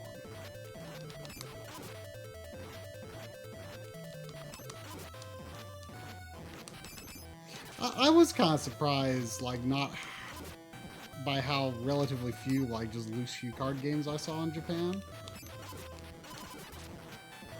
How few? Yeah, I thought I'd see a lot more. Like, I mean, there's a lot of, like, complete ones. I didn't get any hue card games, but I did get 2 CD games. What CD games did you get? The Puyo Puyo and Shibibi Man 3. Shabooban Man. That's right. Shabooban Man.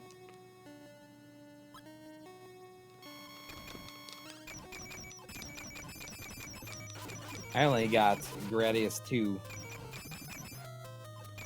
In terms of PC Engine in general, I don't know if is that a CD or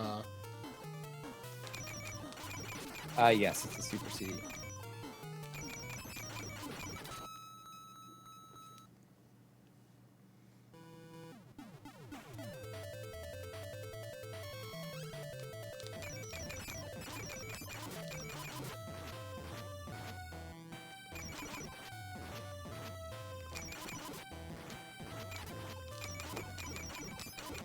I don't even pay attention to like what type of CD game it is, because I mean I've got, you know, the best card, so it doesn't even matter. Yeah.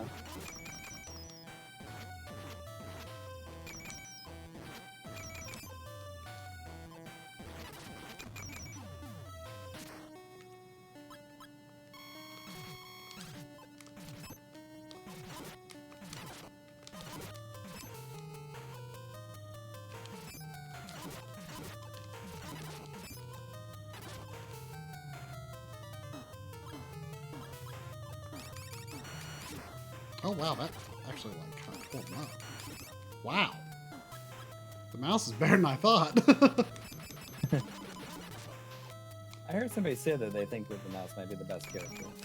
I mean, I just assumed it was kind of weak and hard to use. Like, I only really use it in levels when I needed to.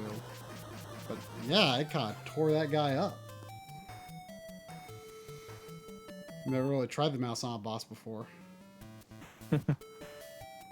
Now I know.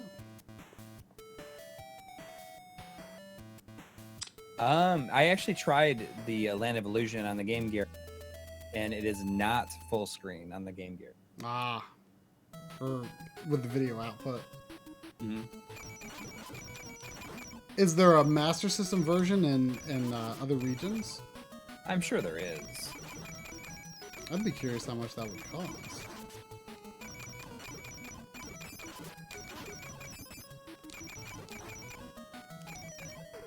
Have you ever looked much into like importing like Brazilian Master System games? Like, I wonder if that's at all cost. Yeah, I have not looked into it at all. It's something I would consider doing for sure.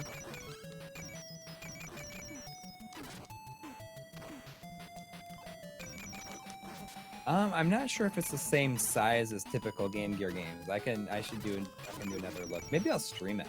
Same size? What do you mean size? Yeah, Electronic is just wondering if it's as small as like a typical Game Gear game would be, or maybe like the ROM size? No, the video output size. Oh.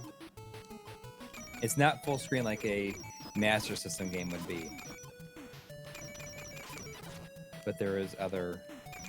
Like you're thinking that maybe it's not that big, but it might be not as small as a typical Game Gear.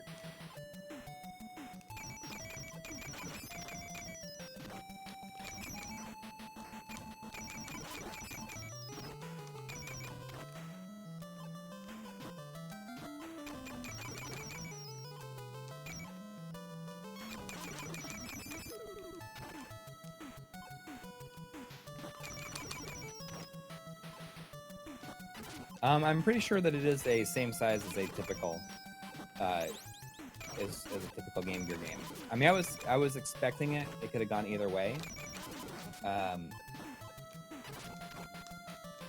Because I'm sure it got a cartridge release on the Master System elsewhere, but I think that's like well after the Master System was done having stuff out.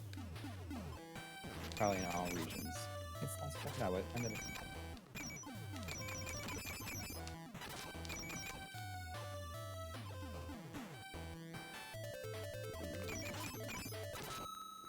That's a little rough.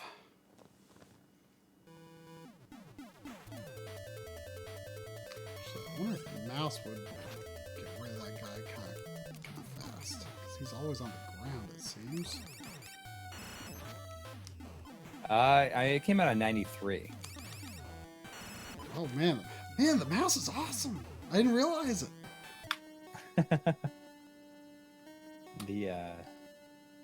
Came out in '93, and it only came out in Europe on the Master System. Okay, this does not look like a mouse fight. Whoa, jeez. You know, like most bosses in this game look like they could be like the final boss.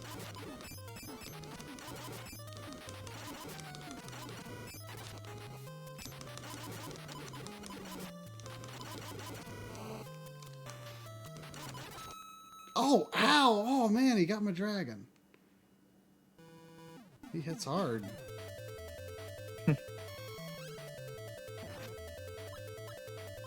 cool looking boss, though. Yeah.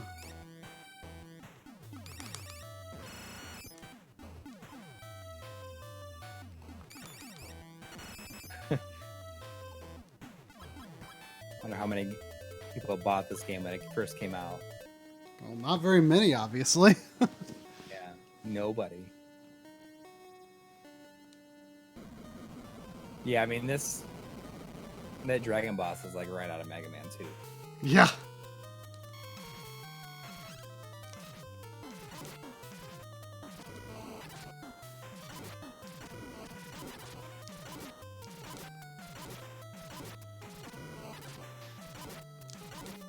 Oh man, that okay. So when he rams, that's when it hurts really hard. Jeez. It's like a one-hit kill. Maybe. At least it wasn't a very long level.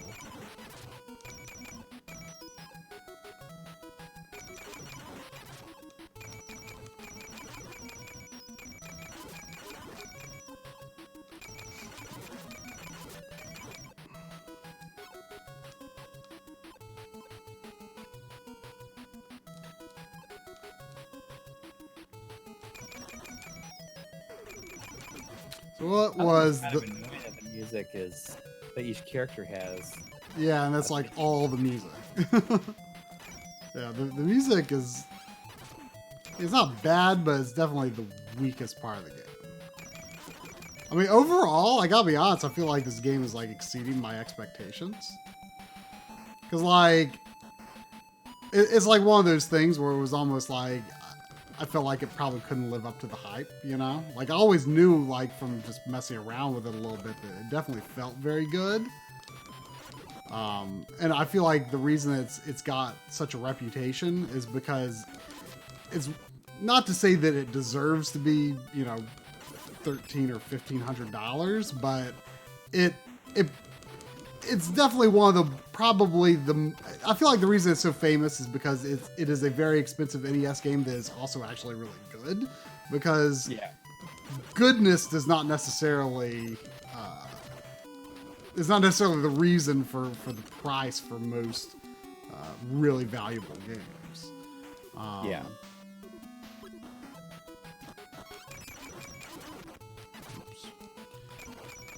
Speaking of really good, did anybody in the chat see us on the in the GameSack ending skit?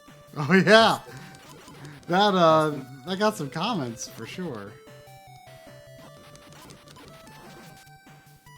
It was a lot of fun. Being the worst actor of the whole group.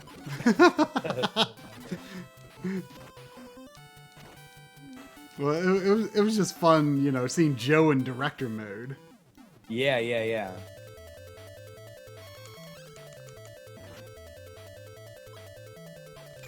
was a lot of fun to make, and it, you know, it was. I'm not gonna take this first attempt seriously. Really interesting to like be a part of something like that. And yeah. Fun to see it get made. Maybe you can steal Britney's dance beat back one day. Wouldn't that be funny?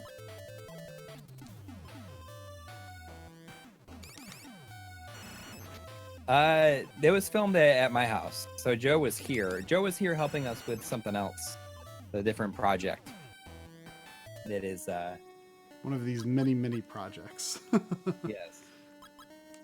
And his last day here, he said, you know, like I really want to film an ending skit with you guys. Well, we had sort of talked about earlier, but yeah, but we weren't sure if we would have time. Like the big parts of it came together like in the car. Man, there's not much warning for that charge.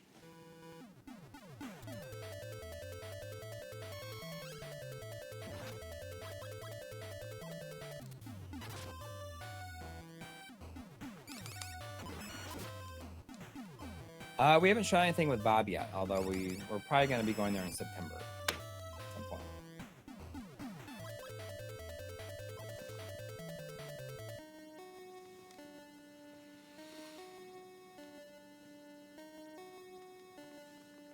Oh no, the thing we shot at Voltars is completely different. Different from what? I was wondering if they thought Electronic Ash was wondering if we shot that thing we were at Voltars shooting something for when he makes that appearance in your PC Engine IFU. Oh no! I mean, he sent me that clip. That we didn't shoot that. Yeah. Brittany's dance beat is surprisingly a lot of fun. I mean, there's definitely it's definitely worth $1.99. I think it's pretty fun. Oh yeah, Bob is going on a road trip. I know that he's going to be around here at some point as well. I'm not sure if he's planning on stopping here though or not. I hope he does.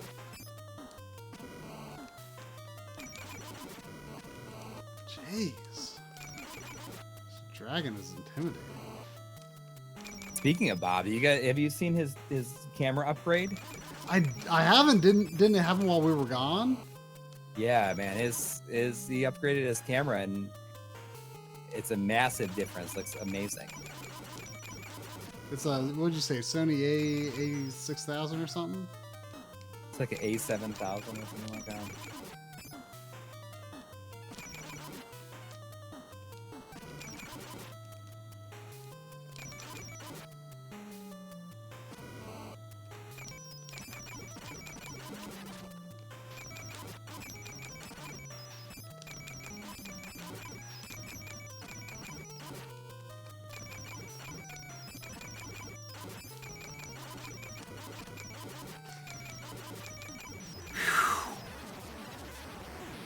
I got him pretty figured out, but he's a pretty scary dragon.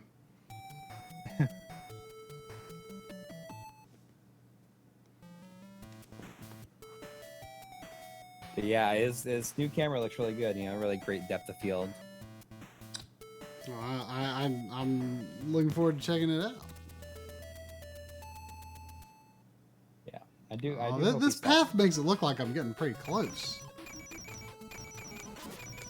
But well, I mean, if you when you're in the castle, it has like Mega Man style sub levels. Oh, okay. Well, some levels in the game are really short, so yeah, those based on the FAQ, it looked like those were shorter. Like once you're in the castle. Yeah, some levels don't even have bosses. It's a really surprisingly substantial game, though. I mean, like the levels like all look different. There's like a ton of them.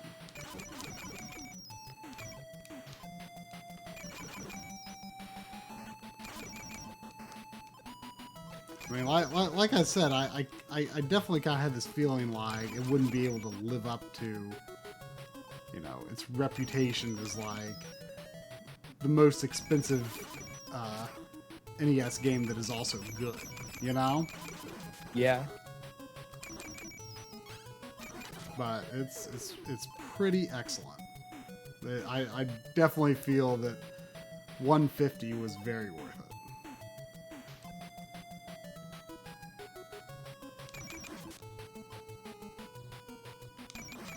Like the lack of music variety is definitely like the only like kind of downside.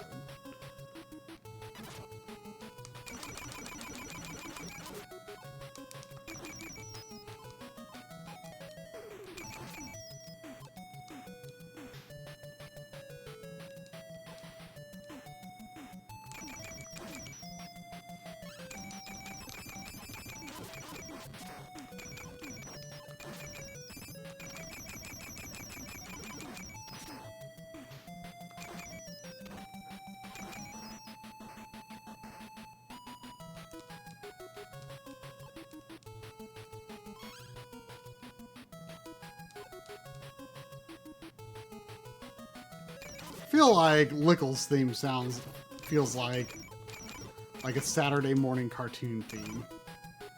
Yeah, it sounds like the best. That's like the best theme in the game. It's the only one I really know. Have you ever used it in a video? No, I'm pretty sure I've never used music from this game. Have you? No. Wow. Although I might, if I were doing like more of an NES. I know. I mean, it's like NES and Super Nintendo are like definitely getting really hard to pick tracks for at this point because we've used so much. I had a time with the stuff in the EverDrives episode. Just in terms of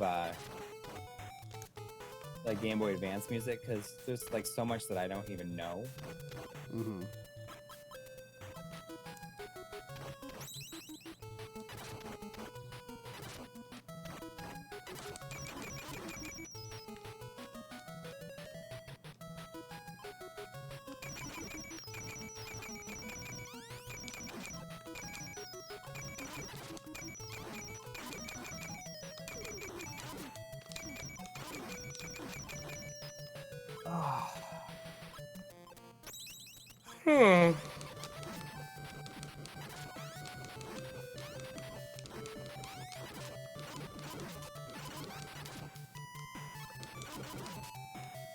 The rock guy walks on spikes.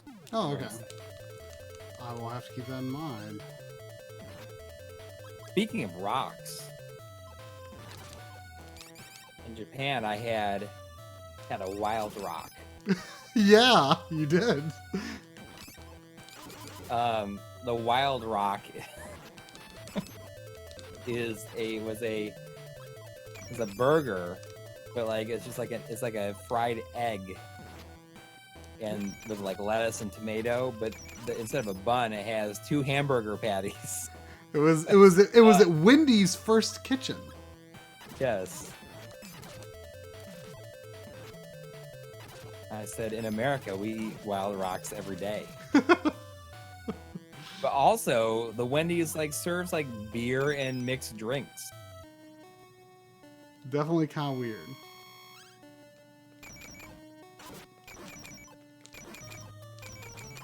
You have the old wild rock. Traditional American staple. Yeah.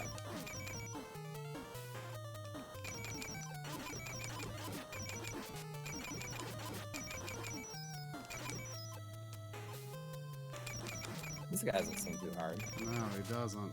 I'm nervous about using my... How many lives do I have? I got a life. I don't really want to use my potion if I can help it.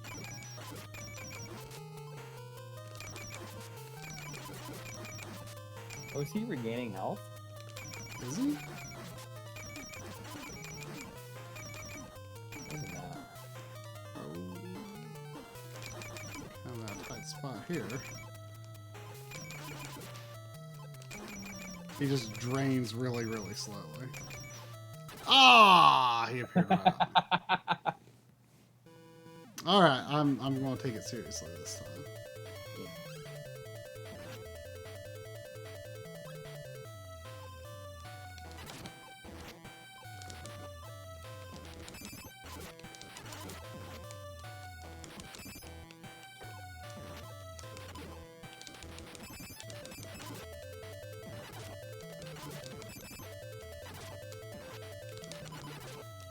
We at my insistence, I insisted we go to a maid cafe. We went to maid dreamin'. It was I could not live with myself if I went to Japan and didn't go to a maid cafe. It was not as strange as I expected. Yeah, it's a really like happy place. Yeah, I mean, it's like... it was a happy place for us. I mean, I don't know if it's a happy place for people working there or the people that were like ridiculously drunk there. Probably not such a happy place. I mean, you know, maybe I'm just missing something, but it felt like the most like super ultra innocent thing in the world and didn't feel like dirty, which is what I thought it was gonna be, but I mean, thankfully not really. Yeah, I mean, it was like, I kept describing it to people like, it was like a place you take your kid for their birthday party, except everyone's getting drunk. Yeah. Basically, I guess that's a pretty good way to put it. But yeah, it was.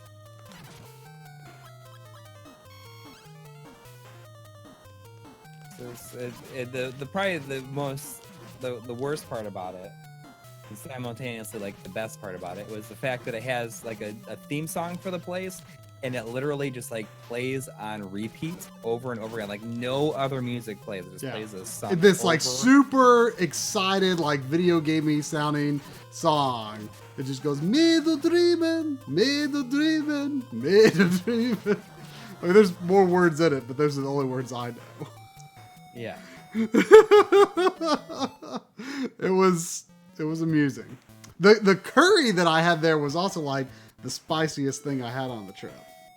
Yeah, and it was like made like a panda or no, it was bear. they had rice balls with decorations on them that made them look like little chickens.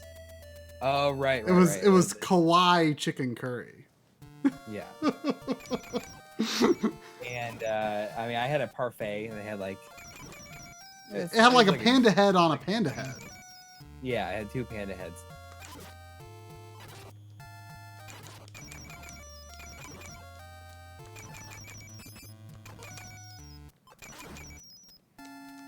Andrew Hedo, says that's common here at the grocery store in a small town where I live in. Japan plays a 30-second version of the Rocky theme on repeat all day, every day.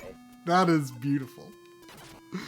Well, maybe for 20 minutes.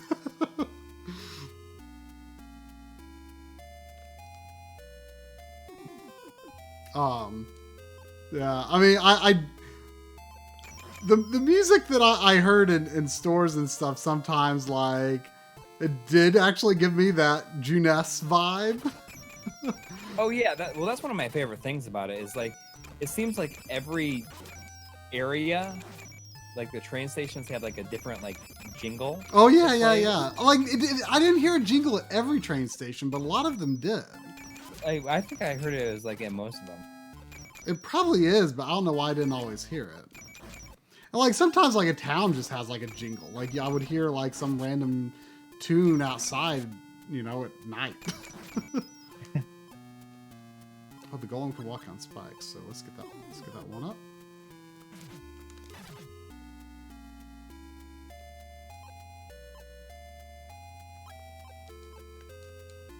Am I in the castle? I don't really know.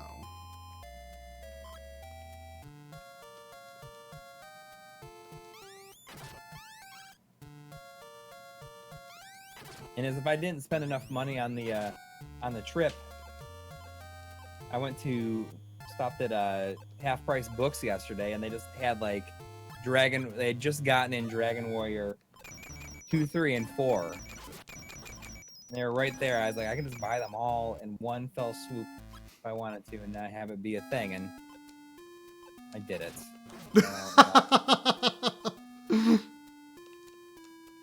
But I mean, it's games worth having. They're in great shape, and they're just like, we're there, you know. Have you and Joey had a chance to get together and compare Japan trip stories?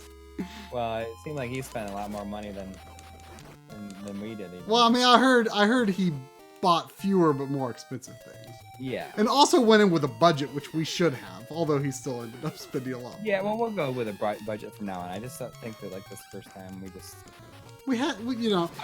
thing did you have any problem with like the weight of your cases or anything? No, the tripod case. I mean, I didn't add any weight to the tripod case other than I moved some clothes into it to make room for games. But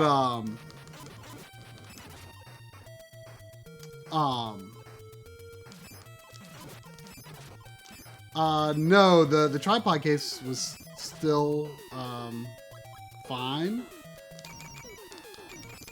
But the big thing was that they didn't say this when I checked my luggage in the U.S. But in Japan, in Japan they were like, oh, this is oversized, not overweight, and I thought it was going to cost money. And she said like I'm going to put a tag on it, and you'll just have to take it to the oversized counter. And I said, oh, okay. Do I pay there? And she said, oh no, it doesn't cost anything for oversized, only overweight. So Okay. it wasn't a problem.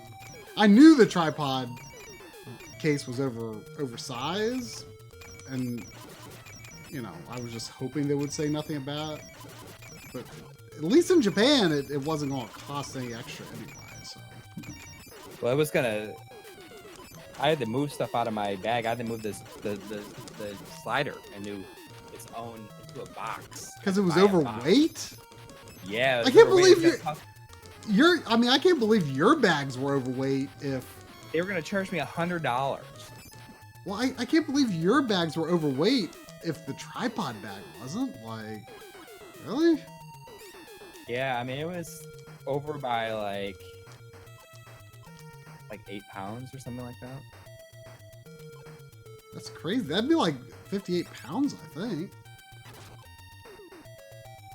It was 30 pounds.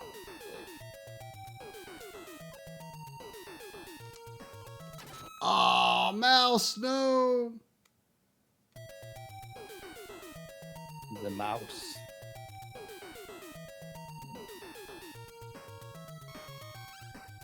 Yeah, it's the Bugatti Veyron mouse.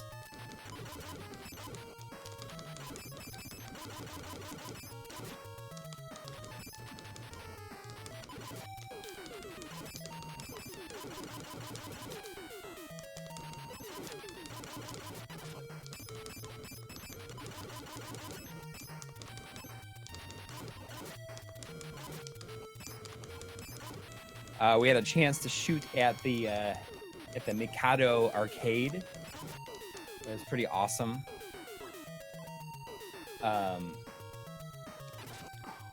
We got to shoot there thanks to a friend of our good friend Artemio, who like reached out to his friend and said, "Hey, these guys are gonna be there. Can you help them shoot at an arcade?" And it turns out that the guy that got us into this, like, was able to negotiate like the shooting there. Like, I knew him from like message boards in like the late 90s and early 2000s. And he's friends with a guy that you bought Magic Knight Rayarth off of last year. Yes, at Missouri Game Con. Who I also had a similar experience. Like, that's kind of how we started talking a bunch more. And like I said, I used to post on this message board. And it's pretty crazy. It's just like, it's such a small world that I'm constantly surprised by that stuff. But honestly, like it really makes me feel like I'm kind of like on the path that I'm supposed to be on. Like all these connections that I made 20 years ago, like are like kind of cropping back up. I mean, it's crazy to me.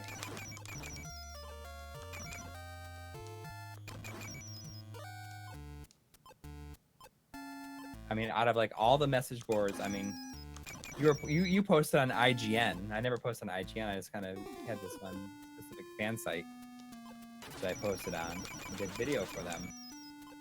And it's just amazing the way that it's kind of shaped the way that certain opportunities that we've had. Yeah, I don't think, like, other than the backloggery, I don't think I've run into anyone from the old days, like, in an unexpected way. You might be surprised one day. Maybe it will. I know one of the old posters lives in Japan now. I thought about reaching out to him, but I figured, it's just going to be too complicated. Yeah. I mean, but maybe some other time.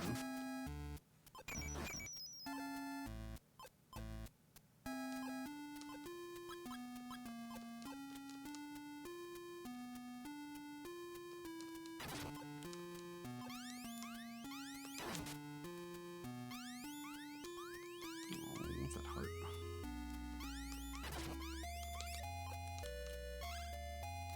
Guess it didn't matter.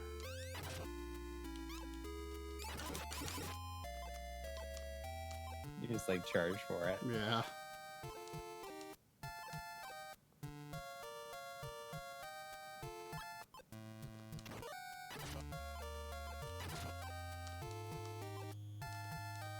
I mean, getting to the boss isn't too hard. Just as long as I don't blow my characters on the first run at the boss. But it was funny when we were doing that stuff at Mikado, you know, like once I kind of realized like I knew this person, like we spent the entire time like catching up and you were just like shooting the whole time. Yeah. So I like did nothing the entire time. Well, we were there. you made connections. Yeah. I mean, we only brought one camera anyway, so. Yeah.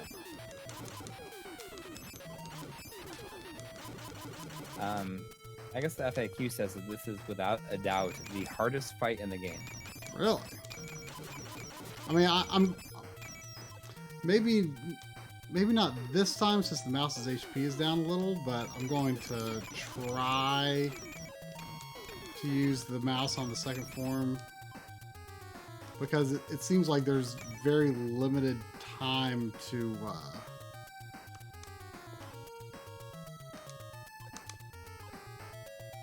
feels like there's very limited time to hit him when he comes back.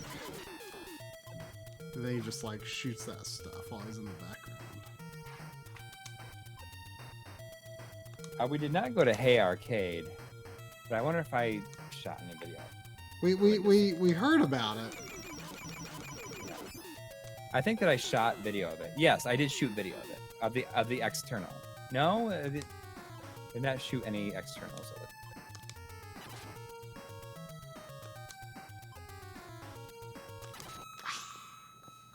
What was I gonna say?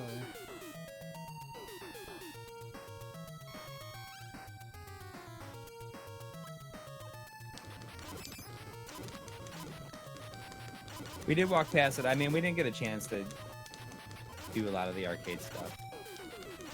Now that you've been to Japan, do you think you're going to have, you know, the old standby dream is, you know, you go to a con and you forget to go to the vendor room until like the last day. Do you think it's now going to be like, I went to Japan and I forgot to go to Akihabara? No, I mean, I don't know. Maybe. I mean, I never would have expected I would have a dream about going to a convention and forgetting to go to the vendor room. Oh man, one hit from that thing like wrecks the mouse.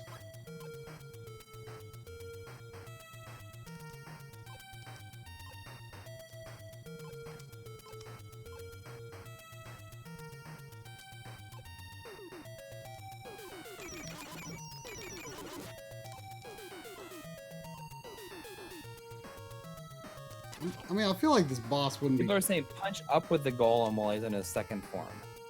Punch up? Like when he's in the sky? Surely that wouldn't work. No, you probably just attack him with the golem. Yeah, you definitely can't hit him.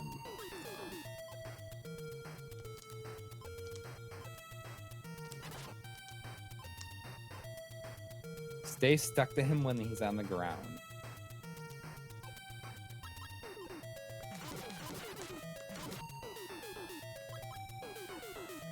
Oh, I got a lot of lives. I just don't want to lose my animals. Kind of like the Yellow Devil. Yeah.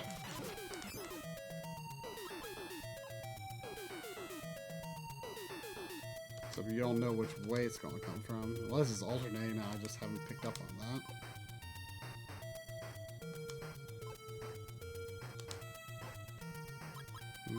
It's It's not worth trying to bring out the golem and risk losing him right now.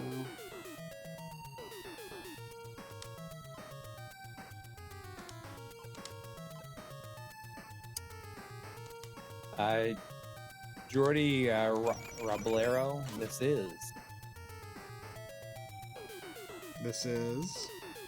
Says, is this My Life in Gaming? It is. Hello. It is.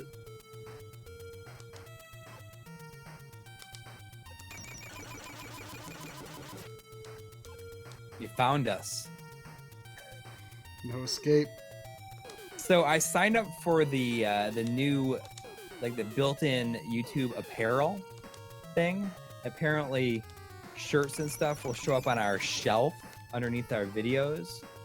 I'm surprised they're not already there. They said it could take like a couple of days.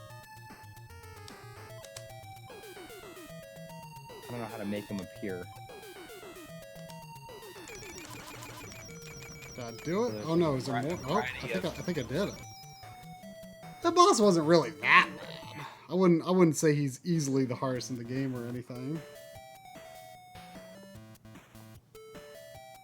If anybody has been looking to get a shirt, hopefully it'll be all right once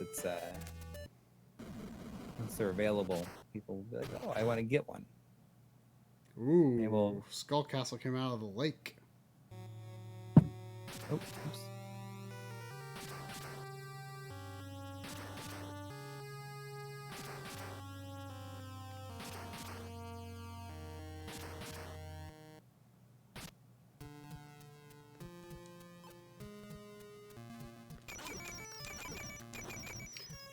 I saw someone in the chat say this game's hundreds of dollars even on Japanese auctions. How much are you seeing it for, out of curiosity? Because it was like $150, which I just felt like I couldn't. But you knew that it was like a deal. I knew it was a deal even for the Japanese version.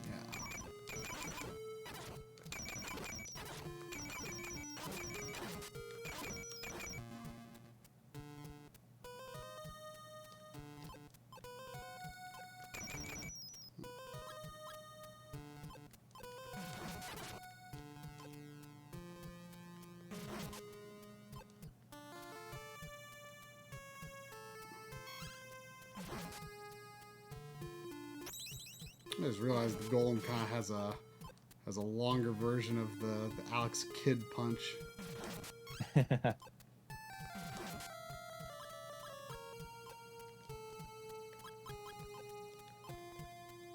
The Mystical Gamer says that My Life in Gaming is my favorite YouTuber. Wow. We're a collective YouTuber. Yeah. I mean, I don't know how you'd really say that. Anyways, I mean, there's one YouTube channel. Yeah. I mean, I don't know if I identify as a YouTuber necessarily. Yeah. I just do a YouTube channel. That makes us YouTubers. It does. Speaking of that, I mean, we're getting real close to that 100,000. Yeah.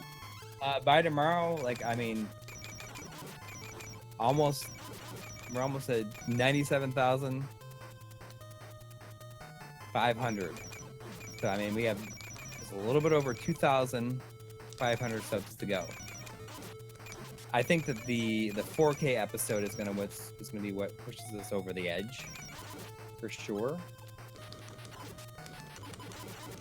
But we were hoping by too many games, I guess. Yeah. But technically, we didn't go to too many games, Yeah. so we're definitely by the time we go to too many games. I wish we could have gone, but Yeah, time just didn't work out. probably would have spent a lot less money. Yeah. You know, one thing that I meant to look for while I was there, and I just totally forgot, like just one of those long-standing, like, I just need to get around to getting it games, is Ys 5. Which I'm not, like, super excited for, but, like, it's the only Ys game that it's the only Ys chapter that I don't own some entry for. Yeah. You were kind of saying you think that you feel like that could be the next Ys game is a remake of 5. I mean, I could see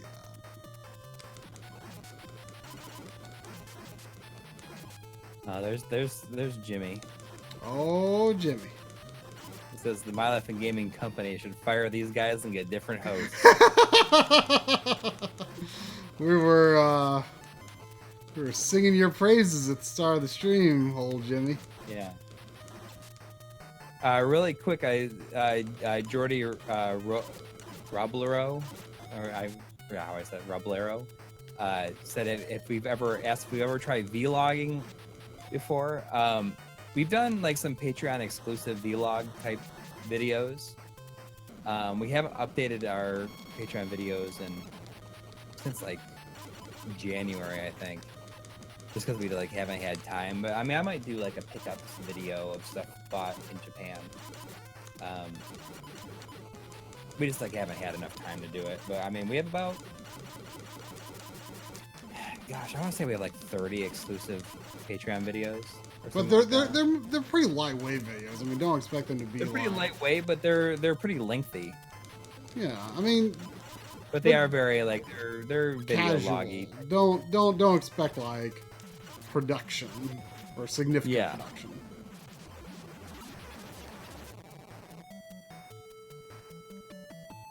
Oh, good. There was a mini boss rush of 2 bosses. I'm glad it wasn't longer than that. I can't help but look at that and hear the Dr. Wily's castle music that goes.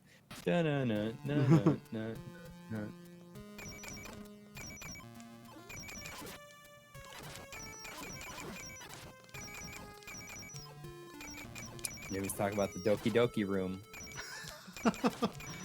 we did see it. I have no idea what was behind it. Yeah. Perhaps some panic.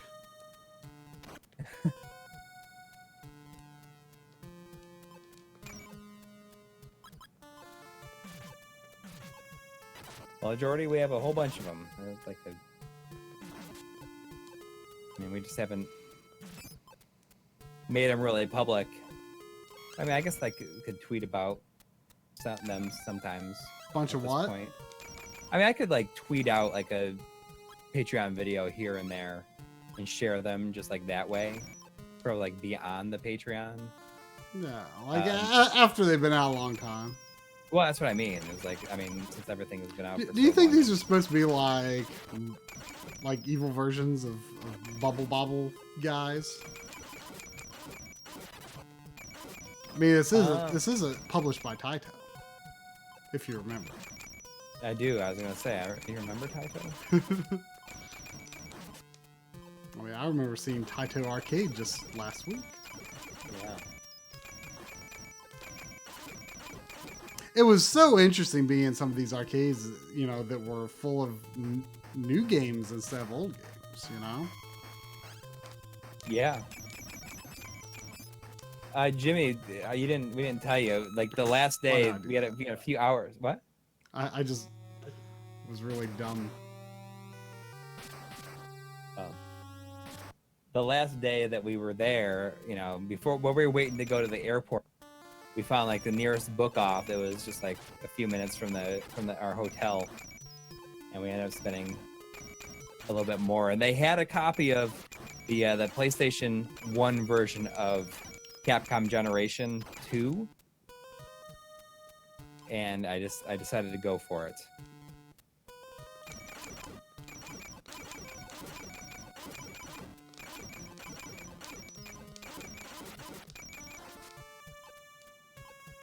And I got a $2.50 copy of Tales of Eternia just because it has I like the opening song in that one that plays during the opening FMV.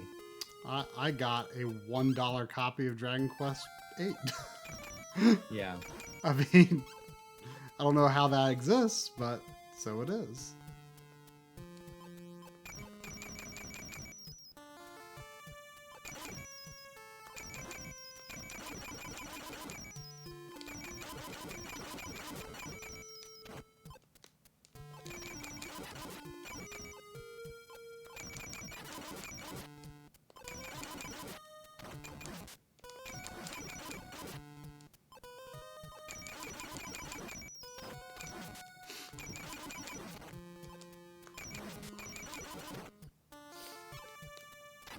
So how close did you get to beating Lost Sphere? Not very. Like You were like so excited. You're like, I can't wait to beat an RPG on the plane. Well, I didn't expect to beat it. I at one point I had hoped to be done with Dragon Quest Builders before the trip, but I wasn't. So I finished Dragon Quest Builders on like as we were like literally over Japan. Like we were like getting ready to land in Japan, and I beat it. I was watching the credits. Like the credits finished like a couple minutes before landing. But I was like I started Lost Sphere just one day in the hotel room, and I don't know. I played maybe 3 hours on the plane. Like I couldn't focus. Like I was just really tired for some reason. I end up watching Fast 5 on the movie stuff that they've got, just because that's a really amusing movie.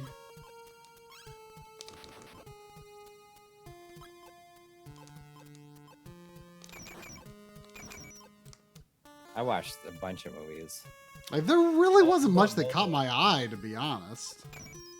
Well, there wasn't like a ton of good stuff. I mean, there was a lot. I mean, at least not stuff I hadn't seen before. I mean, I'd seen Fast 5 before, but... Right. But like I watched Blade Runner 2020, 2049 or whatever the day on that is.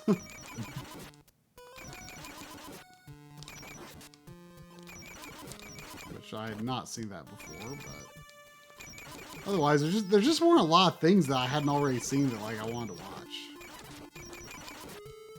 Yeah.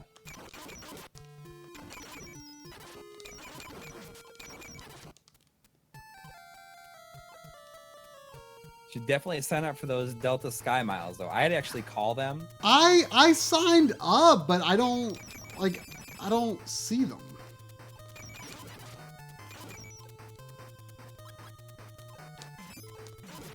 Well, you have to see if you can you claim them your or ticket number. What? Do you have to like claim them manually or something? Well, you won't have to going forward, but you will for this trip we just took. Okay, well, I signed up for it like when I bought the plane tickets, or just after buying the plane tickets. But I looked briefly on the app on my phone and just couldn't figure it out. Oh no, it's the dragon. Ooh. I think if I stay low, I'm safe.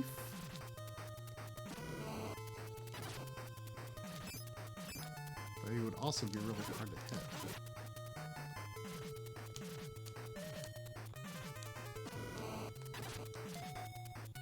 Oh no, he can charge low. The ticker is a live feed. It's from if you got to use Streamlabs to use it.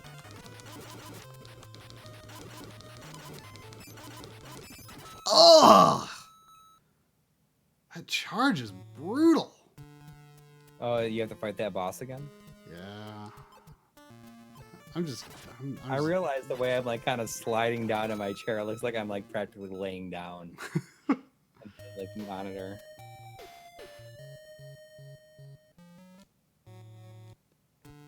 But I totally have to finish this on stream tonight, right?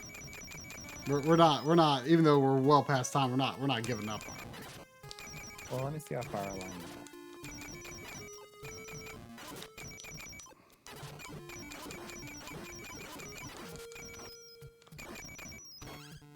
I mean, this whole boss rush situation is not going to be easy, but I think doable.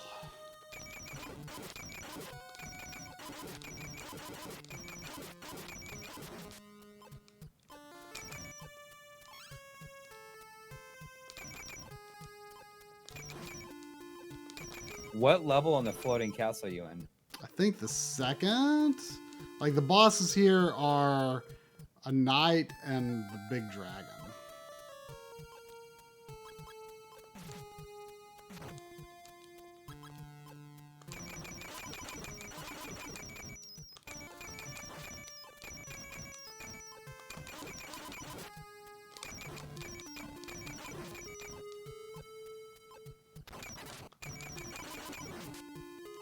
You got the Seirei Densetsu collection.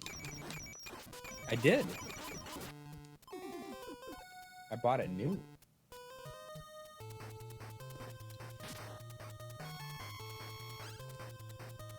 Yep, it's a giant dragon 2. You got it. Oh man, he wrecked the mouse. It looks like you have one.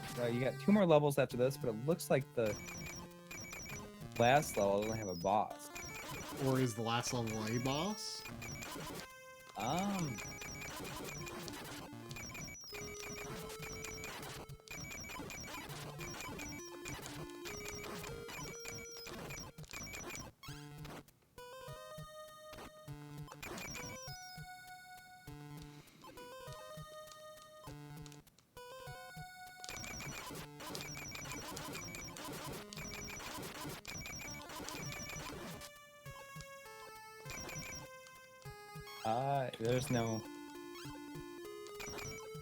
There's no boss in the last level.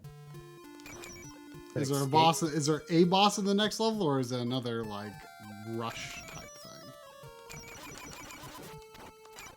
thing? Looks like it's 2 bosses on the next one, but it's like a magician and a knight.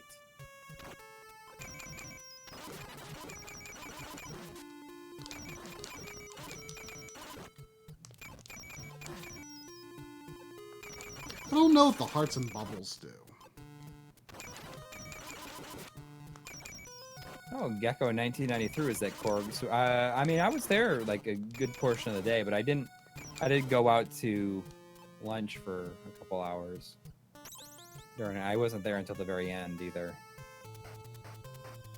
The Seirei Densetsu collection cannot be played in English, but it's kind of just something I wanted to have. I wish that it was playable in English. That would be incredible. It was not. The escape sequence is brutal, but it looks like the FAQ has a kind of way to cheese it if you really struggle. Let me tell you how to beat this guy. Well, I mean, I think I used the mouse before, but the mouse is dead. The mouse. Any tips for this guy? For the knight? Yeah. It says...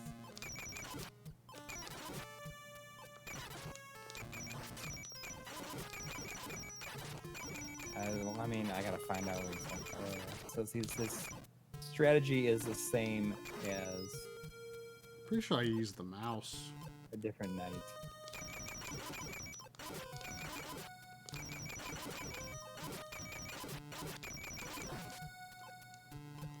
He like brings down lightning and stuff.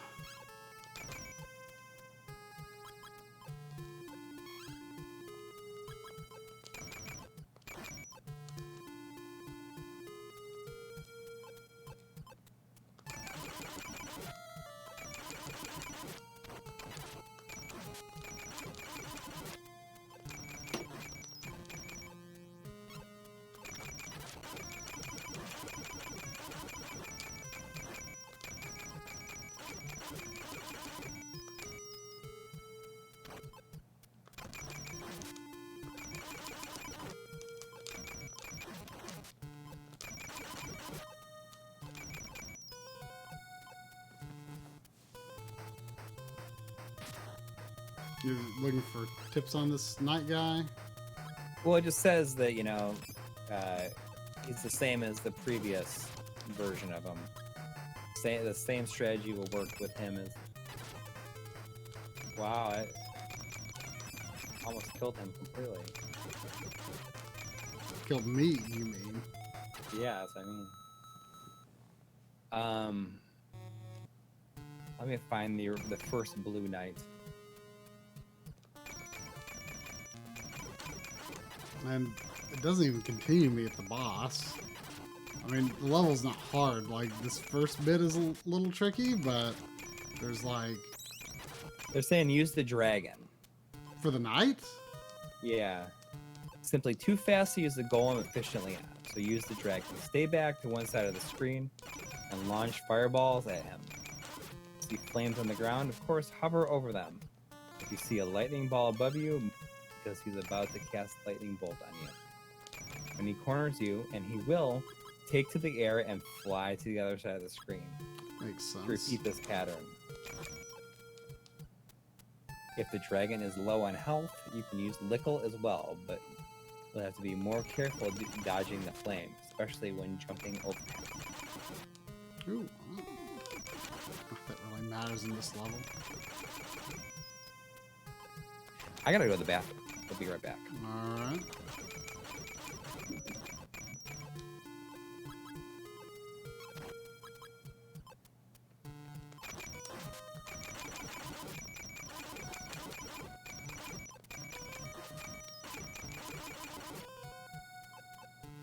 Dragon, let's see.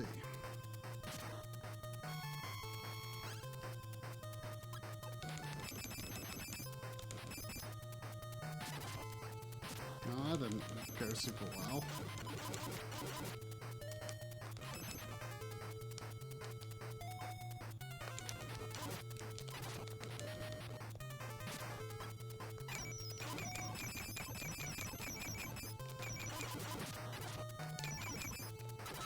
It is rough. It's rough.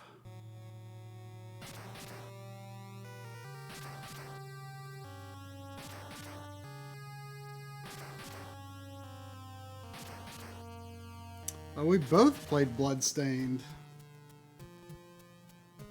It was quite good.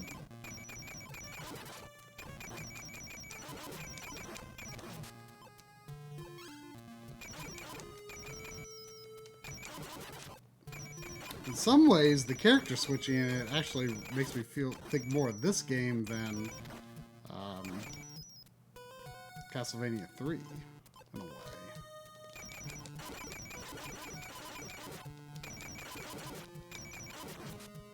Because of the way characters stay dead, for example.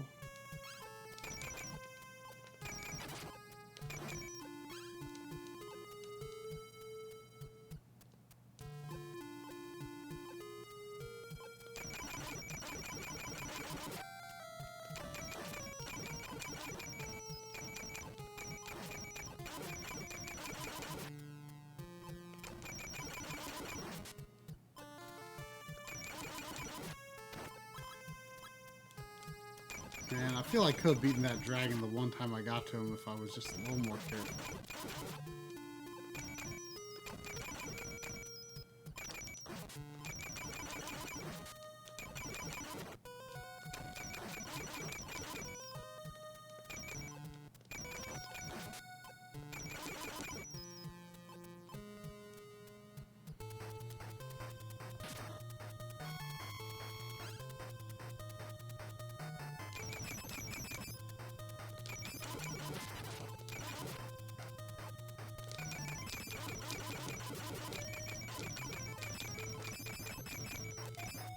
Like, he's like almost impossible to jump over.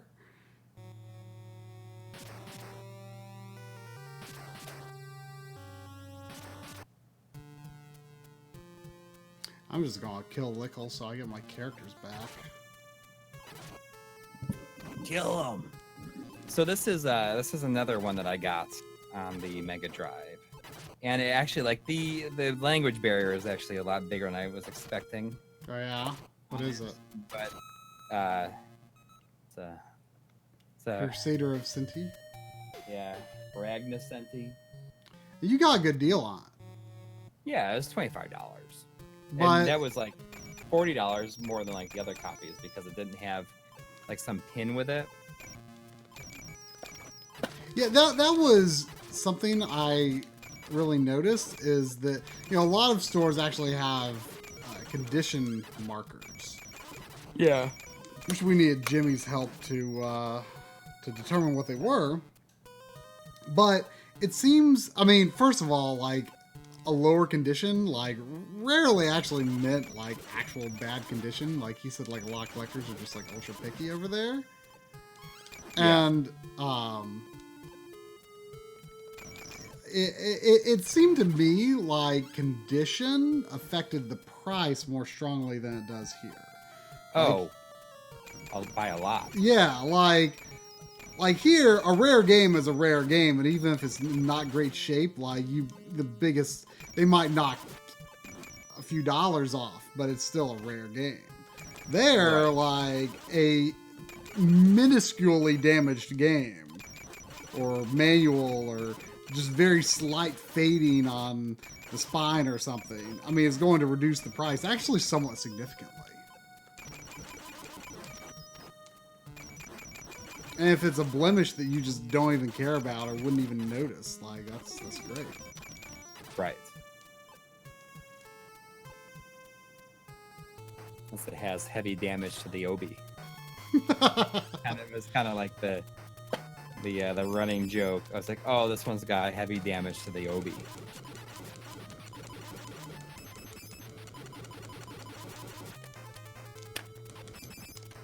But this is cool. Like, I bought this version. Now I can just like play the English version off an EverDriver. Mm-hmm.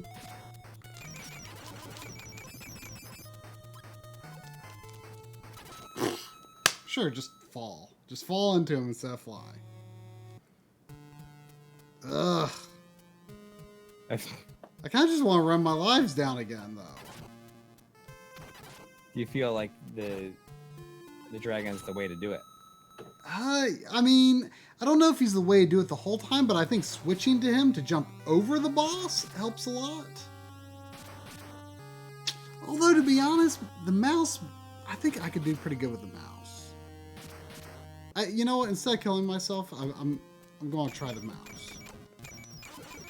I think there's hope for the mouse. I just have to be careful when I lay the bombs. I mean, the level is not hard. And it's really short. It's just kind of in the way.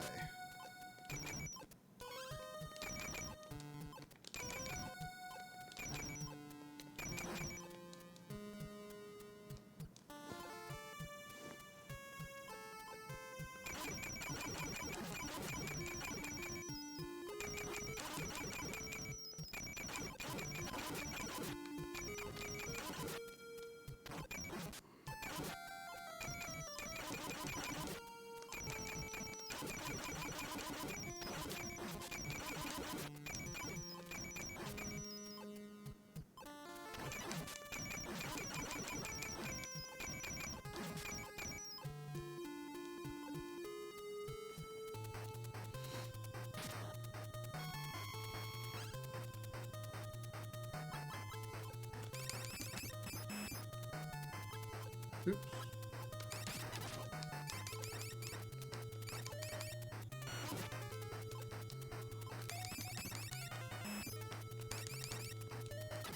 Okay, the mouse is not the way. Although the mouse might help me jump over him. Yeah. But now I've lost my two characters that can do high jumps, so I'm just gonna continue.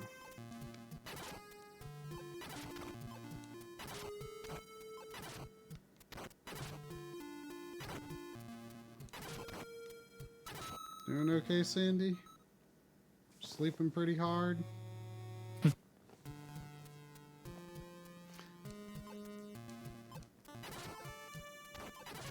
So when while we were in Japan, it was actually pretty shortly after we left.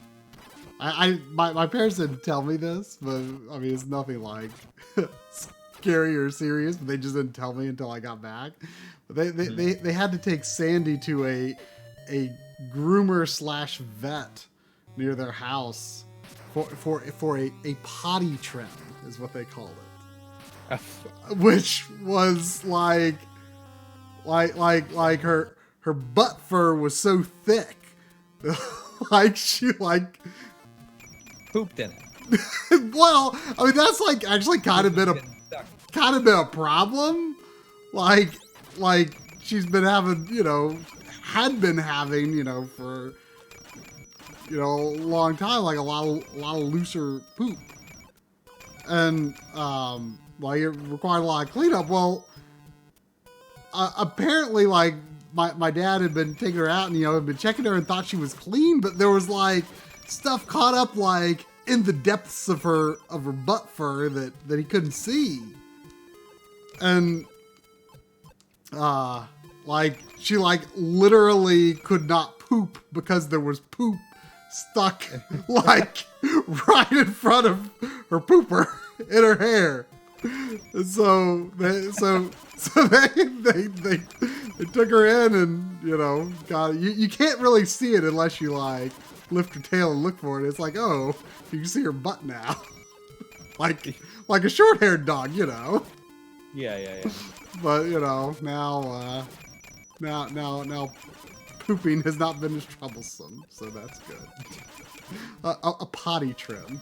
I did not know this was a thing with a name. I just don't understand why this was nothing that, the Sheltie I had growing up needed, but maybe Sandy's just fluffier.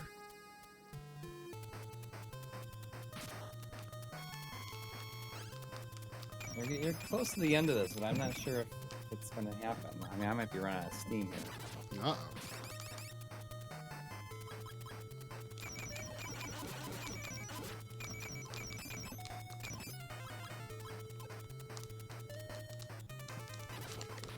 I don't understand, like... Don't understand what? I'm just, like, thinking about, like, how you kept on dropping down there. Dropping? I just, like, you flew over him, then you kind of, like, dropped down a couple of times. It felt like landing. That's all. Yeah, I wasn't doing the fly technique very, very well, I guess. And he, like, does this lightning bolt thing from the sky, which is actually pretty dangerous for the dragon. Not real sure what the ideal timing for avoiding it is.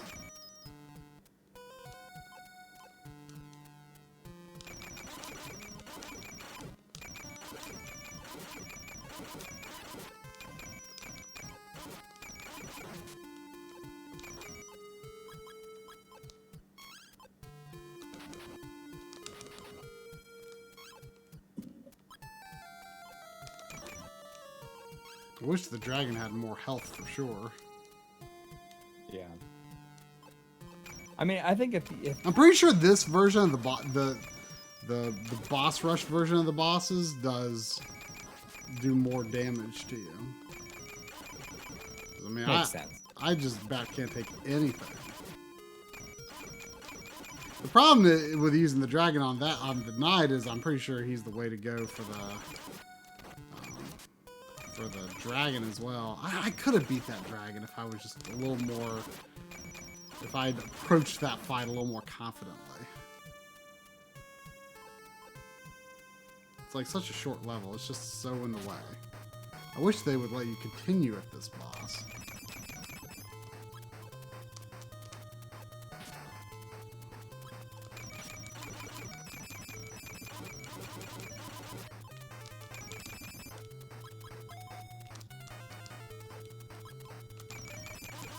Yeah, that's what I'd do. What you're doing is just like shoot them. Mm-hmm.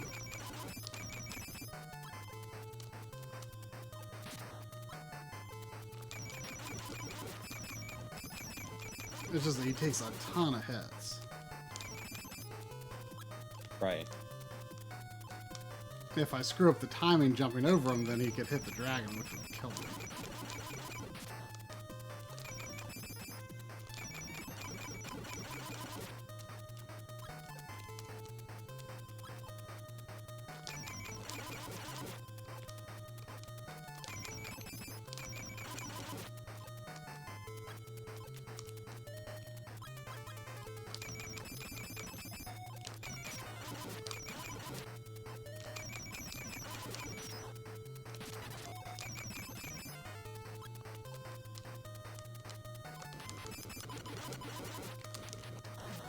Alright.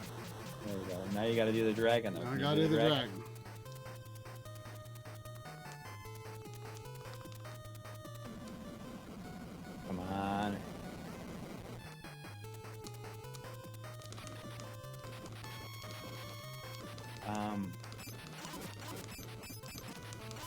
say about the dragon too.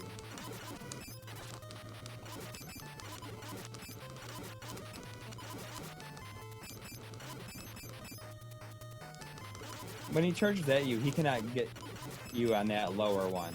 That lower. Unless he goes all the way down, he can. Which I've seen him do. I didn't think he could do it at first, but he can. Oh! I was just like a pixel or two in the air, and he charged. Oh. I probably would have been fine if I wasn't jumping. All right, I've got this figured out now, but I definitely need the dragon or the mouse for my jumping needs. So I'm going to get them back.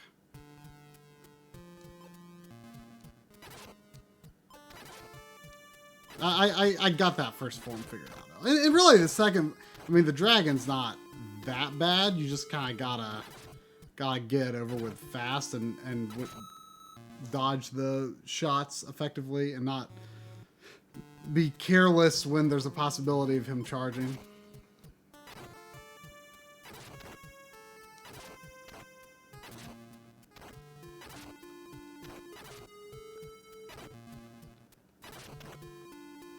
We look bored? I don't think we're bored. We're Heavy Metal Mikey says we look so bored. well, we're intensely focused. We're Also, I mean, I'm not tired right now, but you're tired. yeah. Like I've been ever since returning from Japan, I've been tired in the middle of the day, but then like in the evening I've been fine, like when I would have been away from Japan.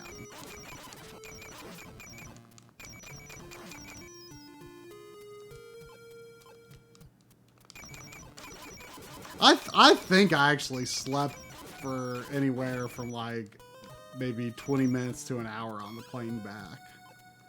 Like Yeah, I can never I mean I can close my eyes, but I didn't intend to necessarily. I was hoping just like resting my eyes for a while would help me wake up, but I definitely fell asleep for a little while somewhere under Alaska.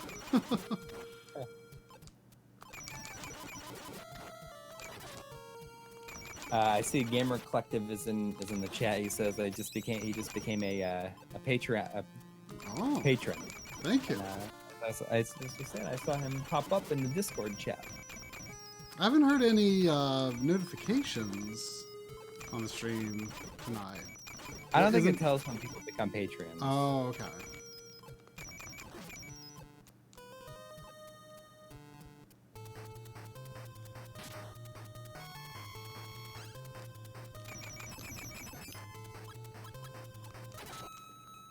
Well, that's a way to use your mouse. I should have stuck with the dragon since that was what I got used to. This first part you can really just run through. Because there's like a bunch of recovery hearts up here.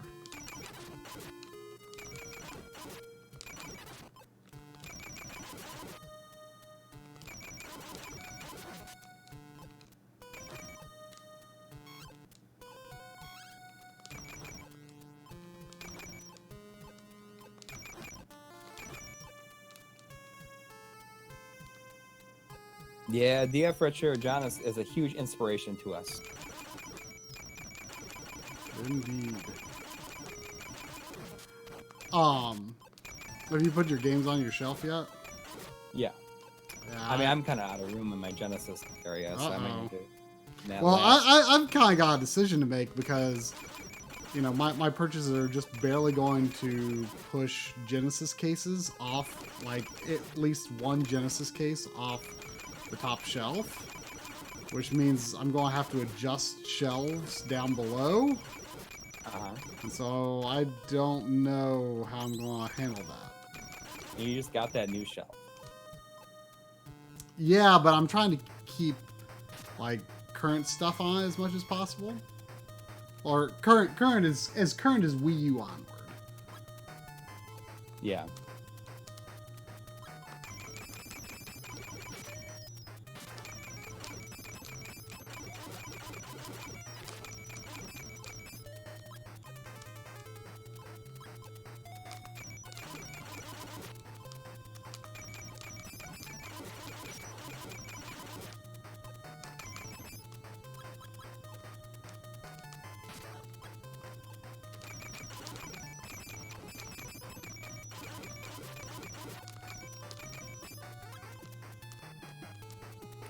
Definitely got. John makes a little appearance in the 4K episode. He does. It's much later in the episode, so you'll have to watch into it to find him. What's the runtime at now? It's like 47 minutes or something. Something like that, I think. Yeah.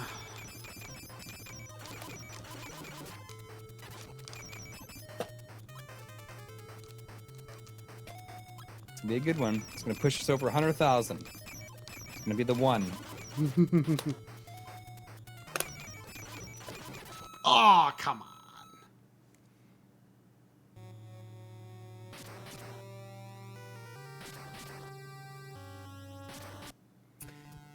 Does anybody know how readily available NES Classic controllers are? So I kind of want to get a second controller. I never was aware of them actually. I mean, they were supposed to be, but I don't think I was ever aware of official ones being sold separately.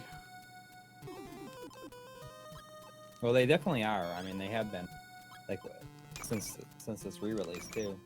And they're only $9.99. So I feel like I know it's pretty crazy how cheap they are, honestly. Yeah.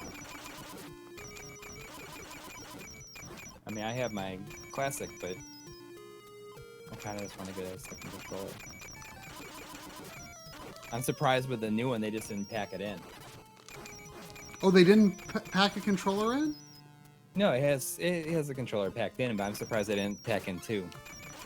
Mm.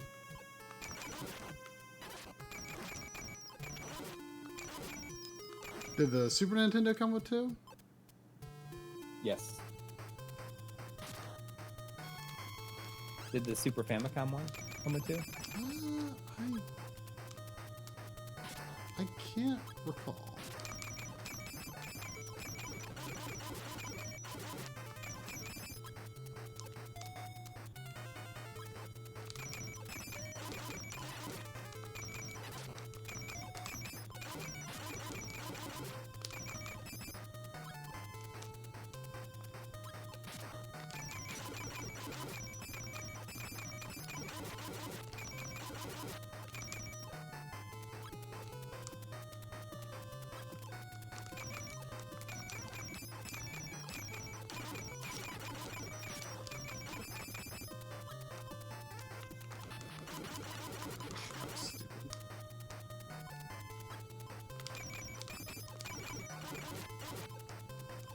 Only risk Lickle.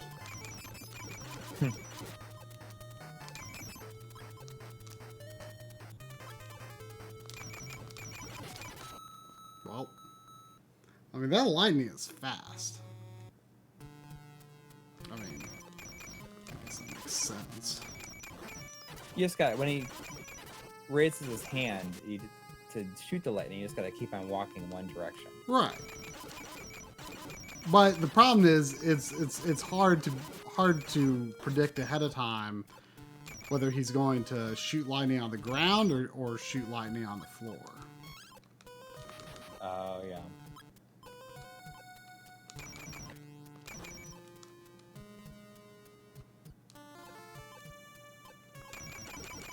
I wonder if there are any notable Akihabara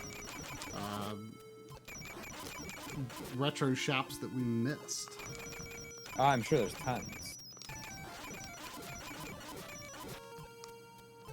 I mean, I think we hit all of them on the first day. I mean, Jimmy said that, but you know, we just went back to them on the other days and bought different stuff. But I think Jimmy said like the book off in Akihabara is usually kind of bad. I thought book offs were definitely pretty interesting. Yeah. Second Least Gamer is asking if we ever import stuff from Japan. They are looking for the best way to grab some obscure stuff. I mean, I have lots of imports, but you know, up until this trip, it's only been, you know, eBay and conventions.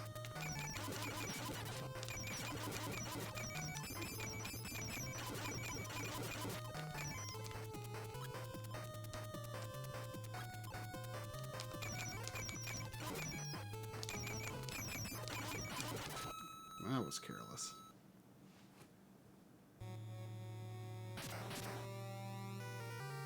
But I mean, I think if you actually go to Japan, you're going to find what you're looking for if you know where the shops in Akihabara are. Right. But, you know, getting to Japan is the problem. And then getting to Japan with the too much stuff, getting back from Japan with the too much stuff you bought is also a problem. Coury actually went to the post office to buy shipping boxes. Yeah, which was really a lifesaver in terms of getting stuff back in good condition. It wouldn't have really helped with my situation, but luckily everything got back just fine. Right. I feel like your games may have taken up more space than mine, especially because you got like some Genesis stuff and only got one. It was all pretty. I mean, the way that they fit into my suitcase in those boxes was perfect. Golden Jupiter Studios is asking if we've seen Nitro Rad, and I'm not sure if Try has, but I definitely have watched a lot of stuff. I know that we are subscribed to him, and I think he's very good. His on-camera footage is like super pristine.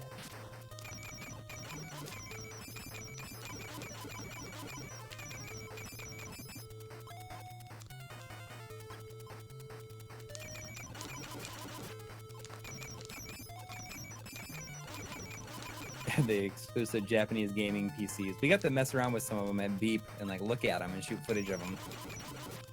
We did get to shoot some close-up footage of the PC Engine LT, which was like the one thing that you don't have any way to obtain or borrow.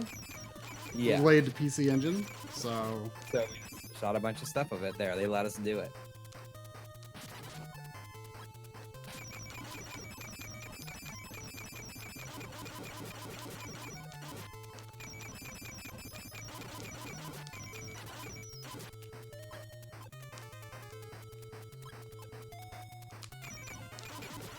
I knew I should have used that potion. I knew it. I knew it. Oh, wait. Oh, did it go away? What? I thought they stayed between lives. Maybe I used it and didn't realize? I don't think I used it.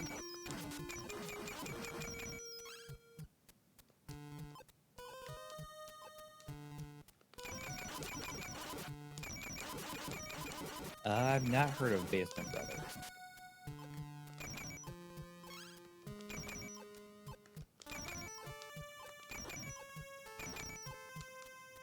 Oh, shoot. I should have given the dragon some of that. Oops. Maybe there'll be some drops.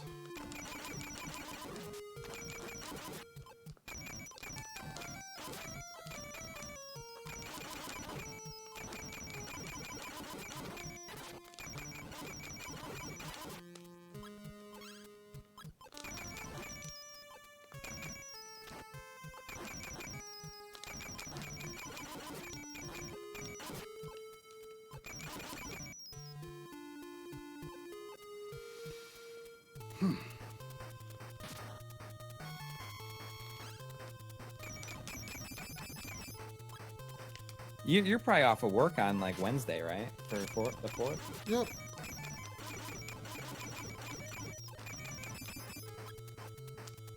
So that will definitely be an all-day work day.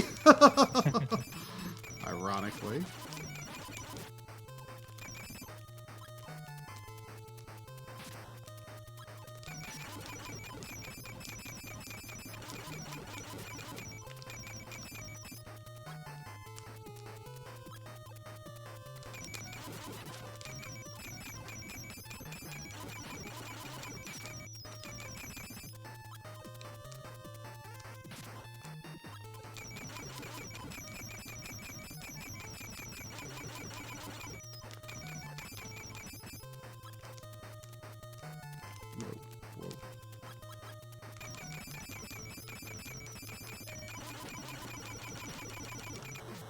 I got the first one, amazingly. All right, let's make this happen. I'm running out of steam here. You're gonna have to do a daytime stream tomorrow to finish it. Oh, I don't know. Even if you go, I might have to just keep at it. I don't think that's ever happened on the stream.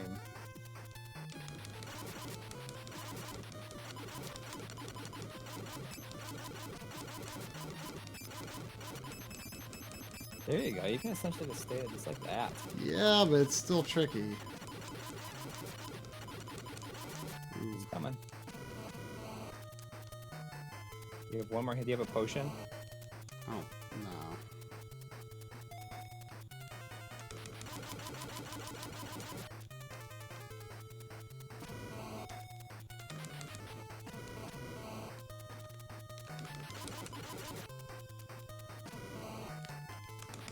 Come on.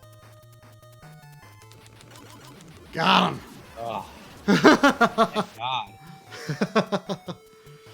Whew.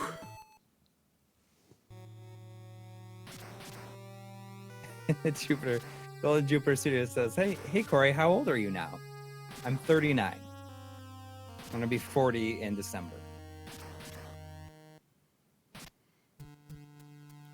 Whew. All right. Let's see how this Finally, all goes. new graphics. Well, The dragons has a charge shot. Oh, does he? Let's try it out. Oh, that's why he changed colors in the fight. Interesting.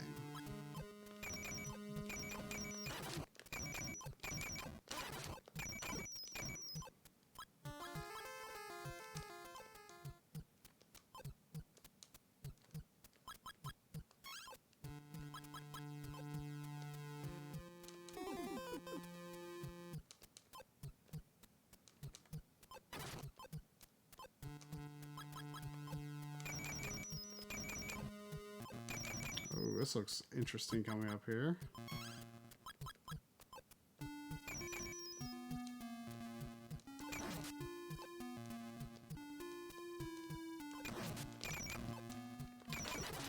I was actually born in 1978. The very end of 1978. Whoa, this is looking final bossy. You want me to read you how to do it? I mean, the level's really short. Yeah, This guy, it says, this guy is so easy, it's not funny. All you have to do is stand in front of him and punch as you wait for a red energy ball to appear. When it does, just punch it and it's gone. Without you losing health or him gaining health. You should be able to take him down in a matter of seconds. Well, oh, there's another form though. Yeah. Much unlike his previous form, this one is very hard. The very first thing you should know is that you can only hurt him by hitting him in the head or face. That being said, you'll want to use teamwork to beat him. At the start, jump and punch him with Golem, then switch to mouse and get away fast.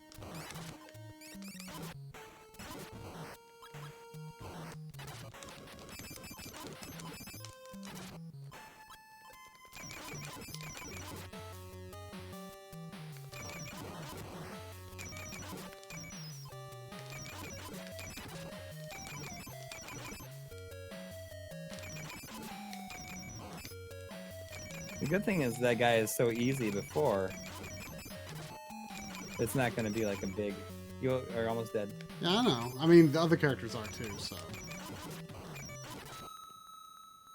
That didn't seem that insurmountable. No, you can get him. Whenever he gets too close on the ground, switch to any other character who has more health. Try to get away. Possibly get hit in a hit or two. When yourself, switch to mouse again. So you got to use the Bugatti Veyron mouse for everything. For the most part. I wish I could switch to another character to get that hard, but I couldn't.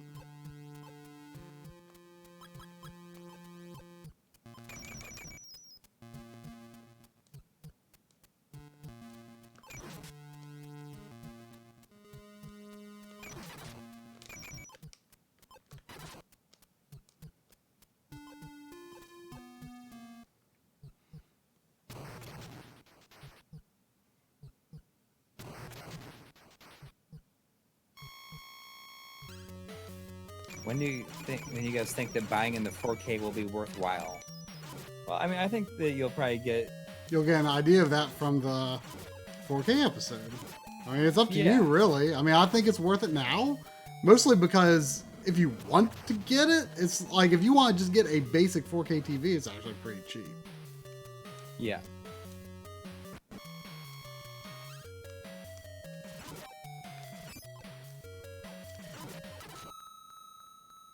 If I wasn't so sure that I'd be disappointed if I don't get an OLED, I would probably already have one. I mean, that's how I felt too, so.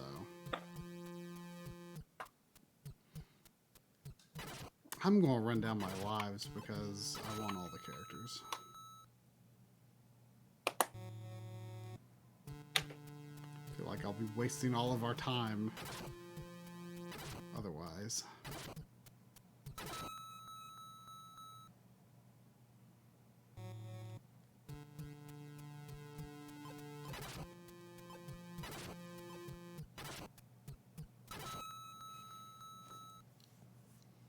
Whoops.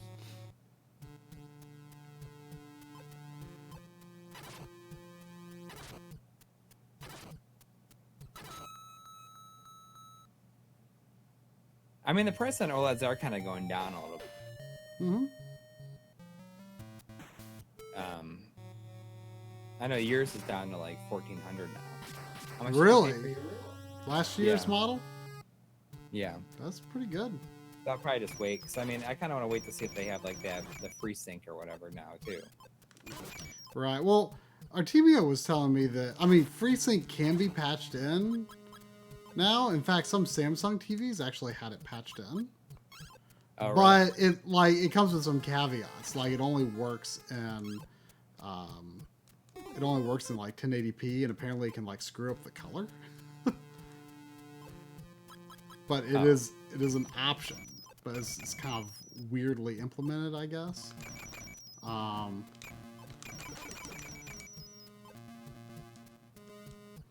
But Artemio was telling me that technically HDMI 2.1 is not officially, like, we know what it's going to be and it's been announced, but like it's not officially completely finalized until like September or something like that, I think.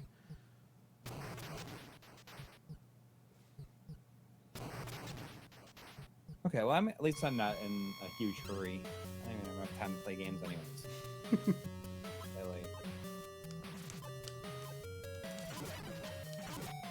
Which is why the idea behind doing this time stream is oh, is it thundering out? Is there gonna be any storm in here?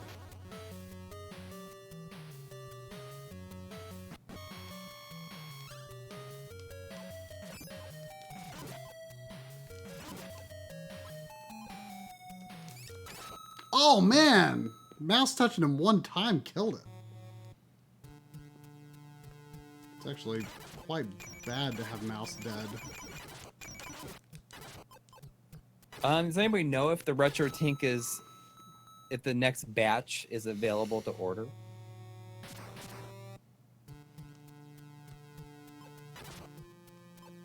So I kind of want to get one. The old Retro Tink.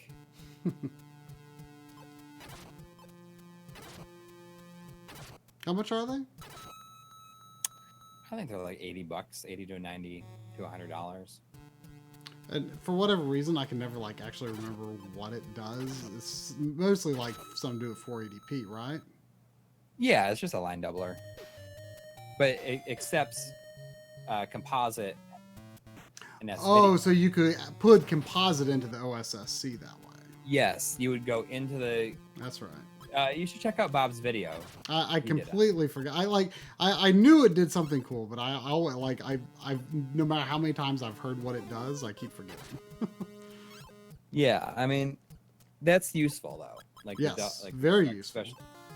Yes.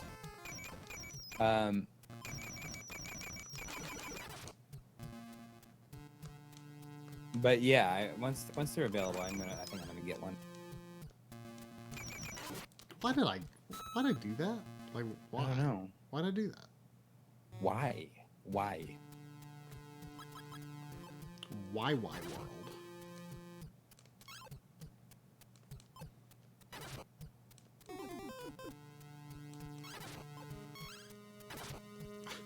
Jeez.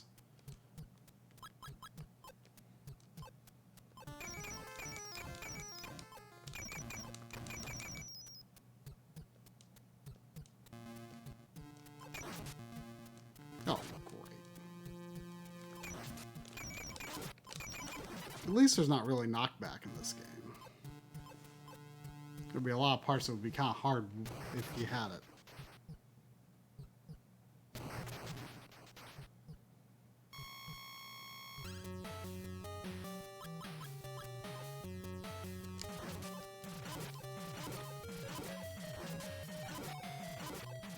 I still gotta play the new Doom.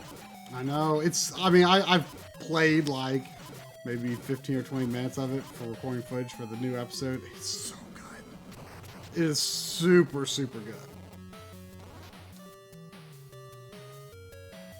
So it's our curse, right? Yeah. Well, I feel like we're going to be able to work in more game time.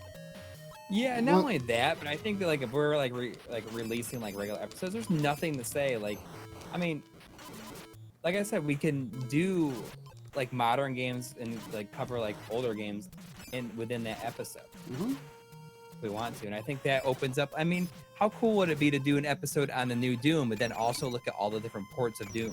Yeah, absolutely. Well, you know, something I wanted to do like around the time Mario Odyssey came out, like I wanted to look at other games where the core mechanic was like taking over other enemies.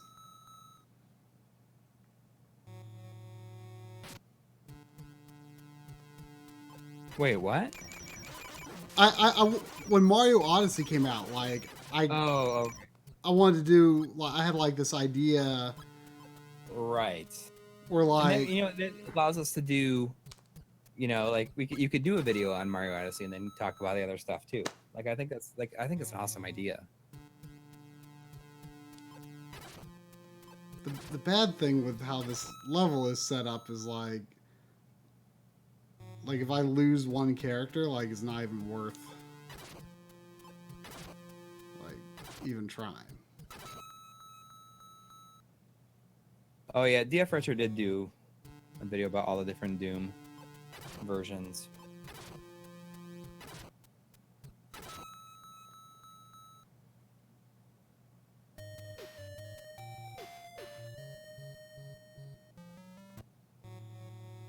See, I feel like the password here would be like a Wily password. Oh, and take you to the beginning. Take you to the beginning, yeah.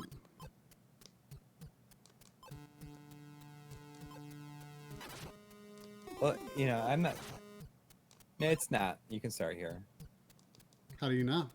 Because I'm looking at the password. Well, hang on.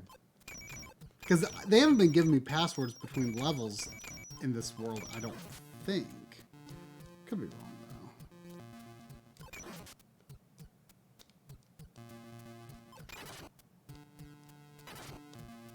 though. Oh, right. Yeah, you're right. It would be Floating Castle 1 would be. That's it. Yeah. So I mean, whether you You're in for the long haul. whether you can do it or not, I'm here. I can do it. I can do it. Yeah, I can make it. I think I'm gonna be like, I'm gonna lean back just like this. I'm getting comfy. Look at this. Yep, that looks pretty comfy. What if I go like this?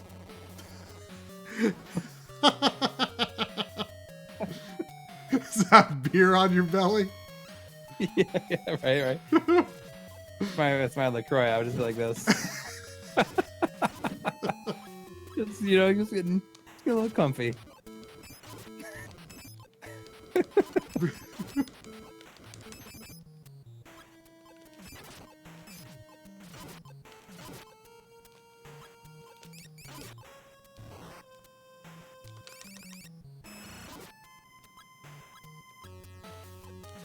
It's the beauty of a recliner.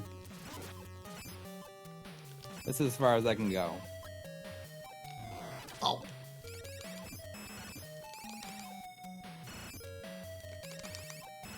Yes! Oh, you're gonna get him. You did it. You did it. Okay. Wait. What's that sword going to do? I don't like it. I'm switching to Lickle.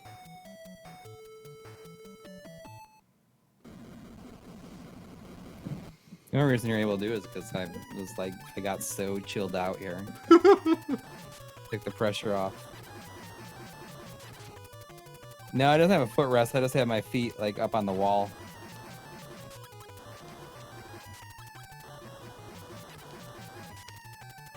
All right, so if you get hit here, no matter who you have,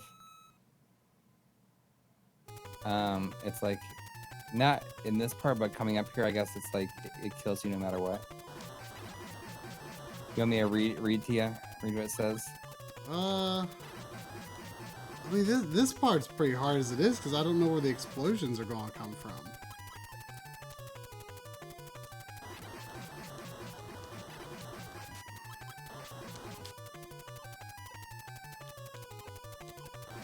Ah. Well, hopefully I really hope the checkpoint is here, not the boss.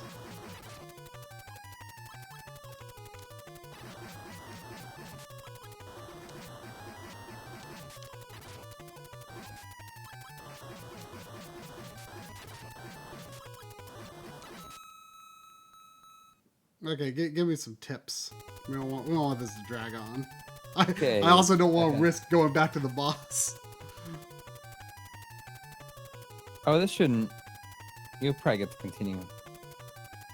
Says, switch to dragon at the start and hover over the pit of spikes on your right. Then switch the mouse and crawl through the hole in the wall. Now, rocks will begin falling from the ceiling. Yes. In random places.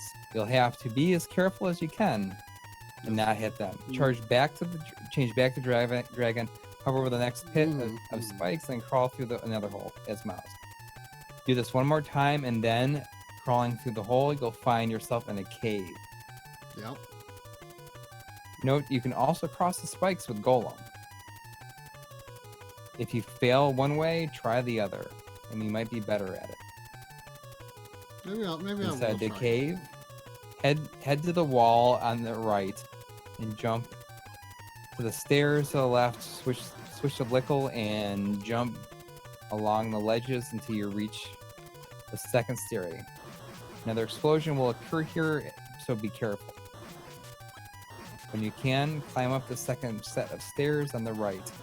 Wait for another explosion, then head up more stairs on the left. At the top, switch to the dragon or Lickle, depending on who has more health, and jump along the ledges in the air until you reach the top.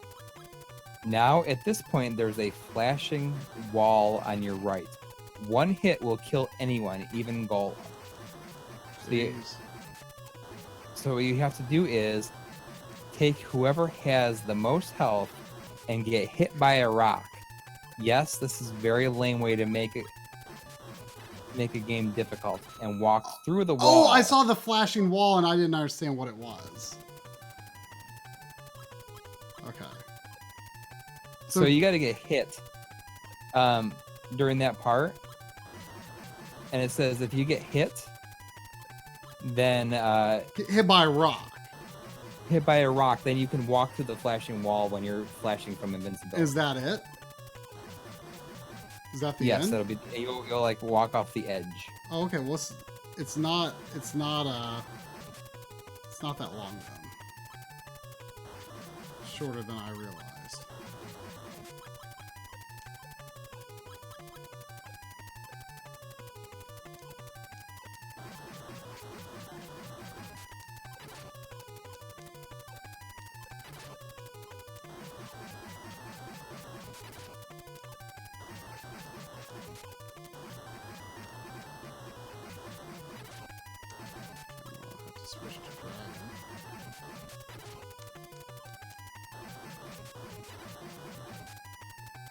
There it is. I don't know. This feels ominous. Okay, so there's one more boss. What? And it's one more hit kills you.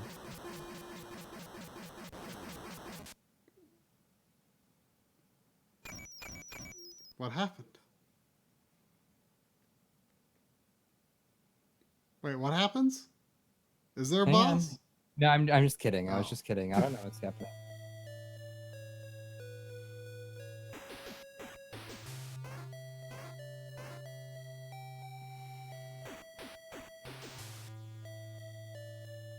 Yes, earn the real ending of the game. The real ending? Is that what it said? Yeah. Well, is there a not real ending? I don't know. That's just the wording of it. I mean, there is an easy mode, and I played on normal, so I assume this is going to be complete for backlog rate purposes. Yeah. Unless there's a hard mode or something. He did beat it 2018.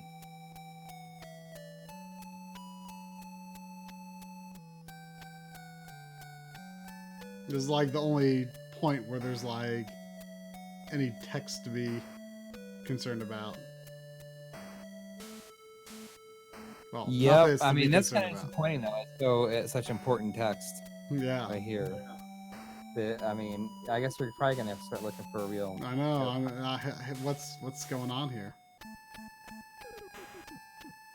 I mean, I think it's just credits.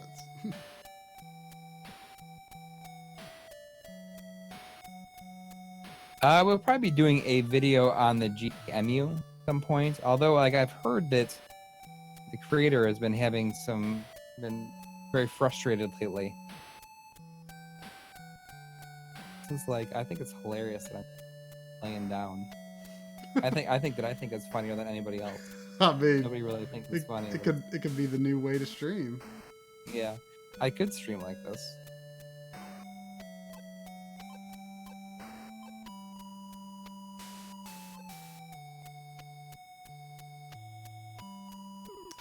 Thank you for playing.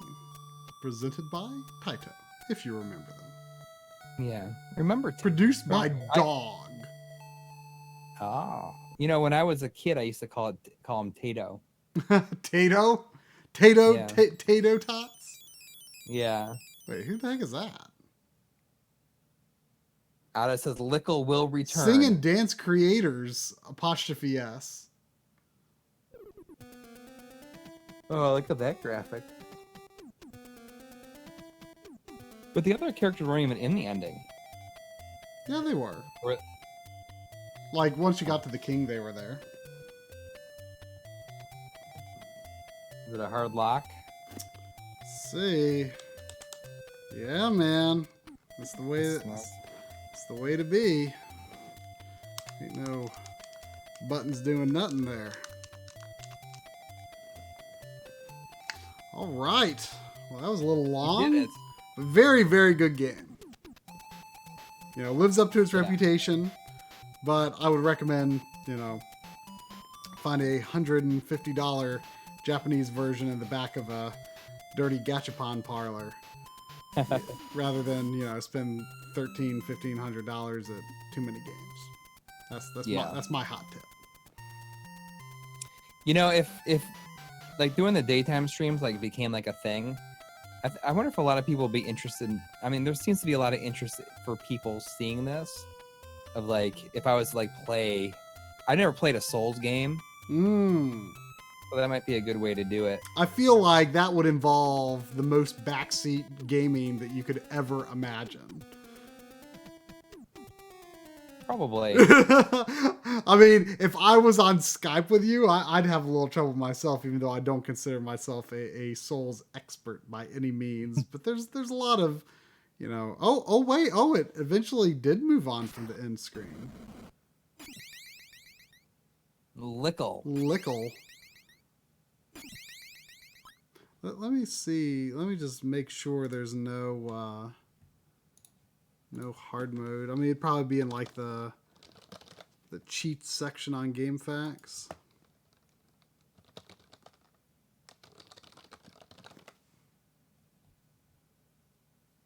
Cheats. There's a restore energy. All passwords.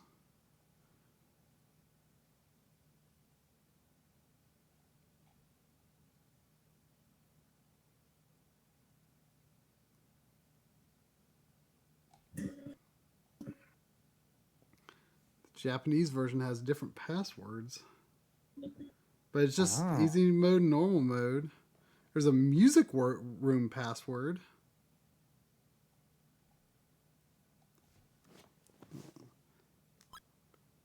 Let's try it, just for fun. Not that there's much music in the game. By Kazuhide Sasuga.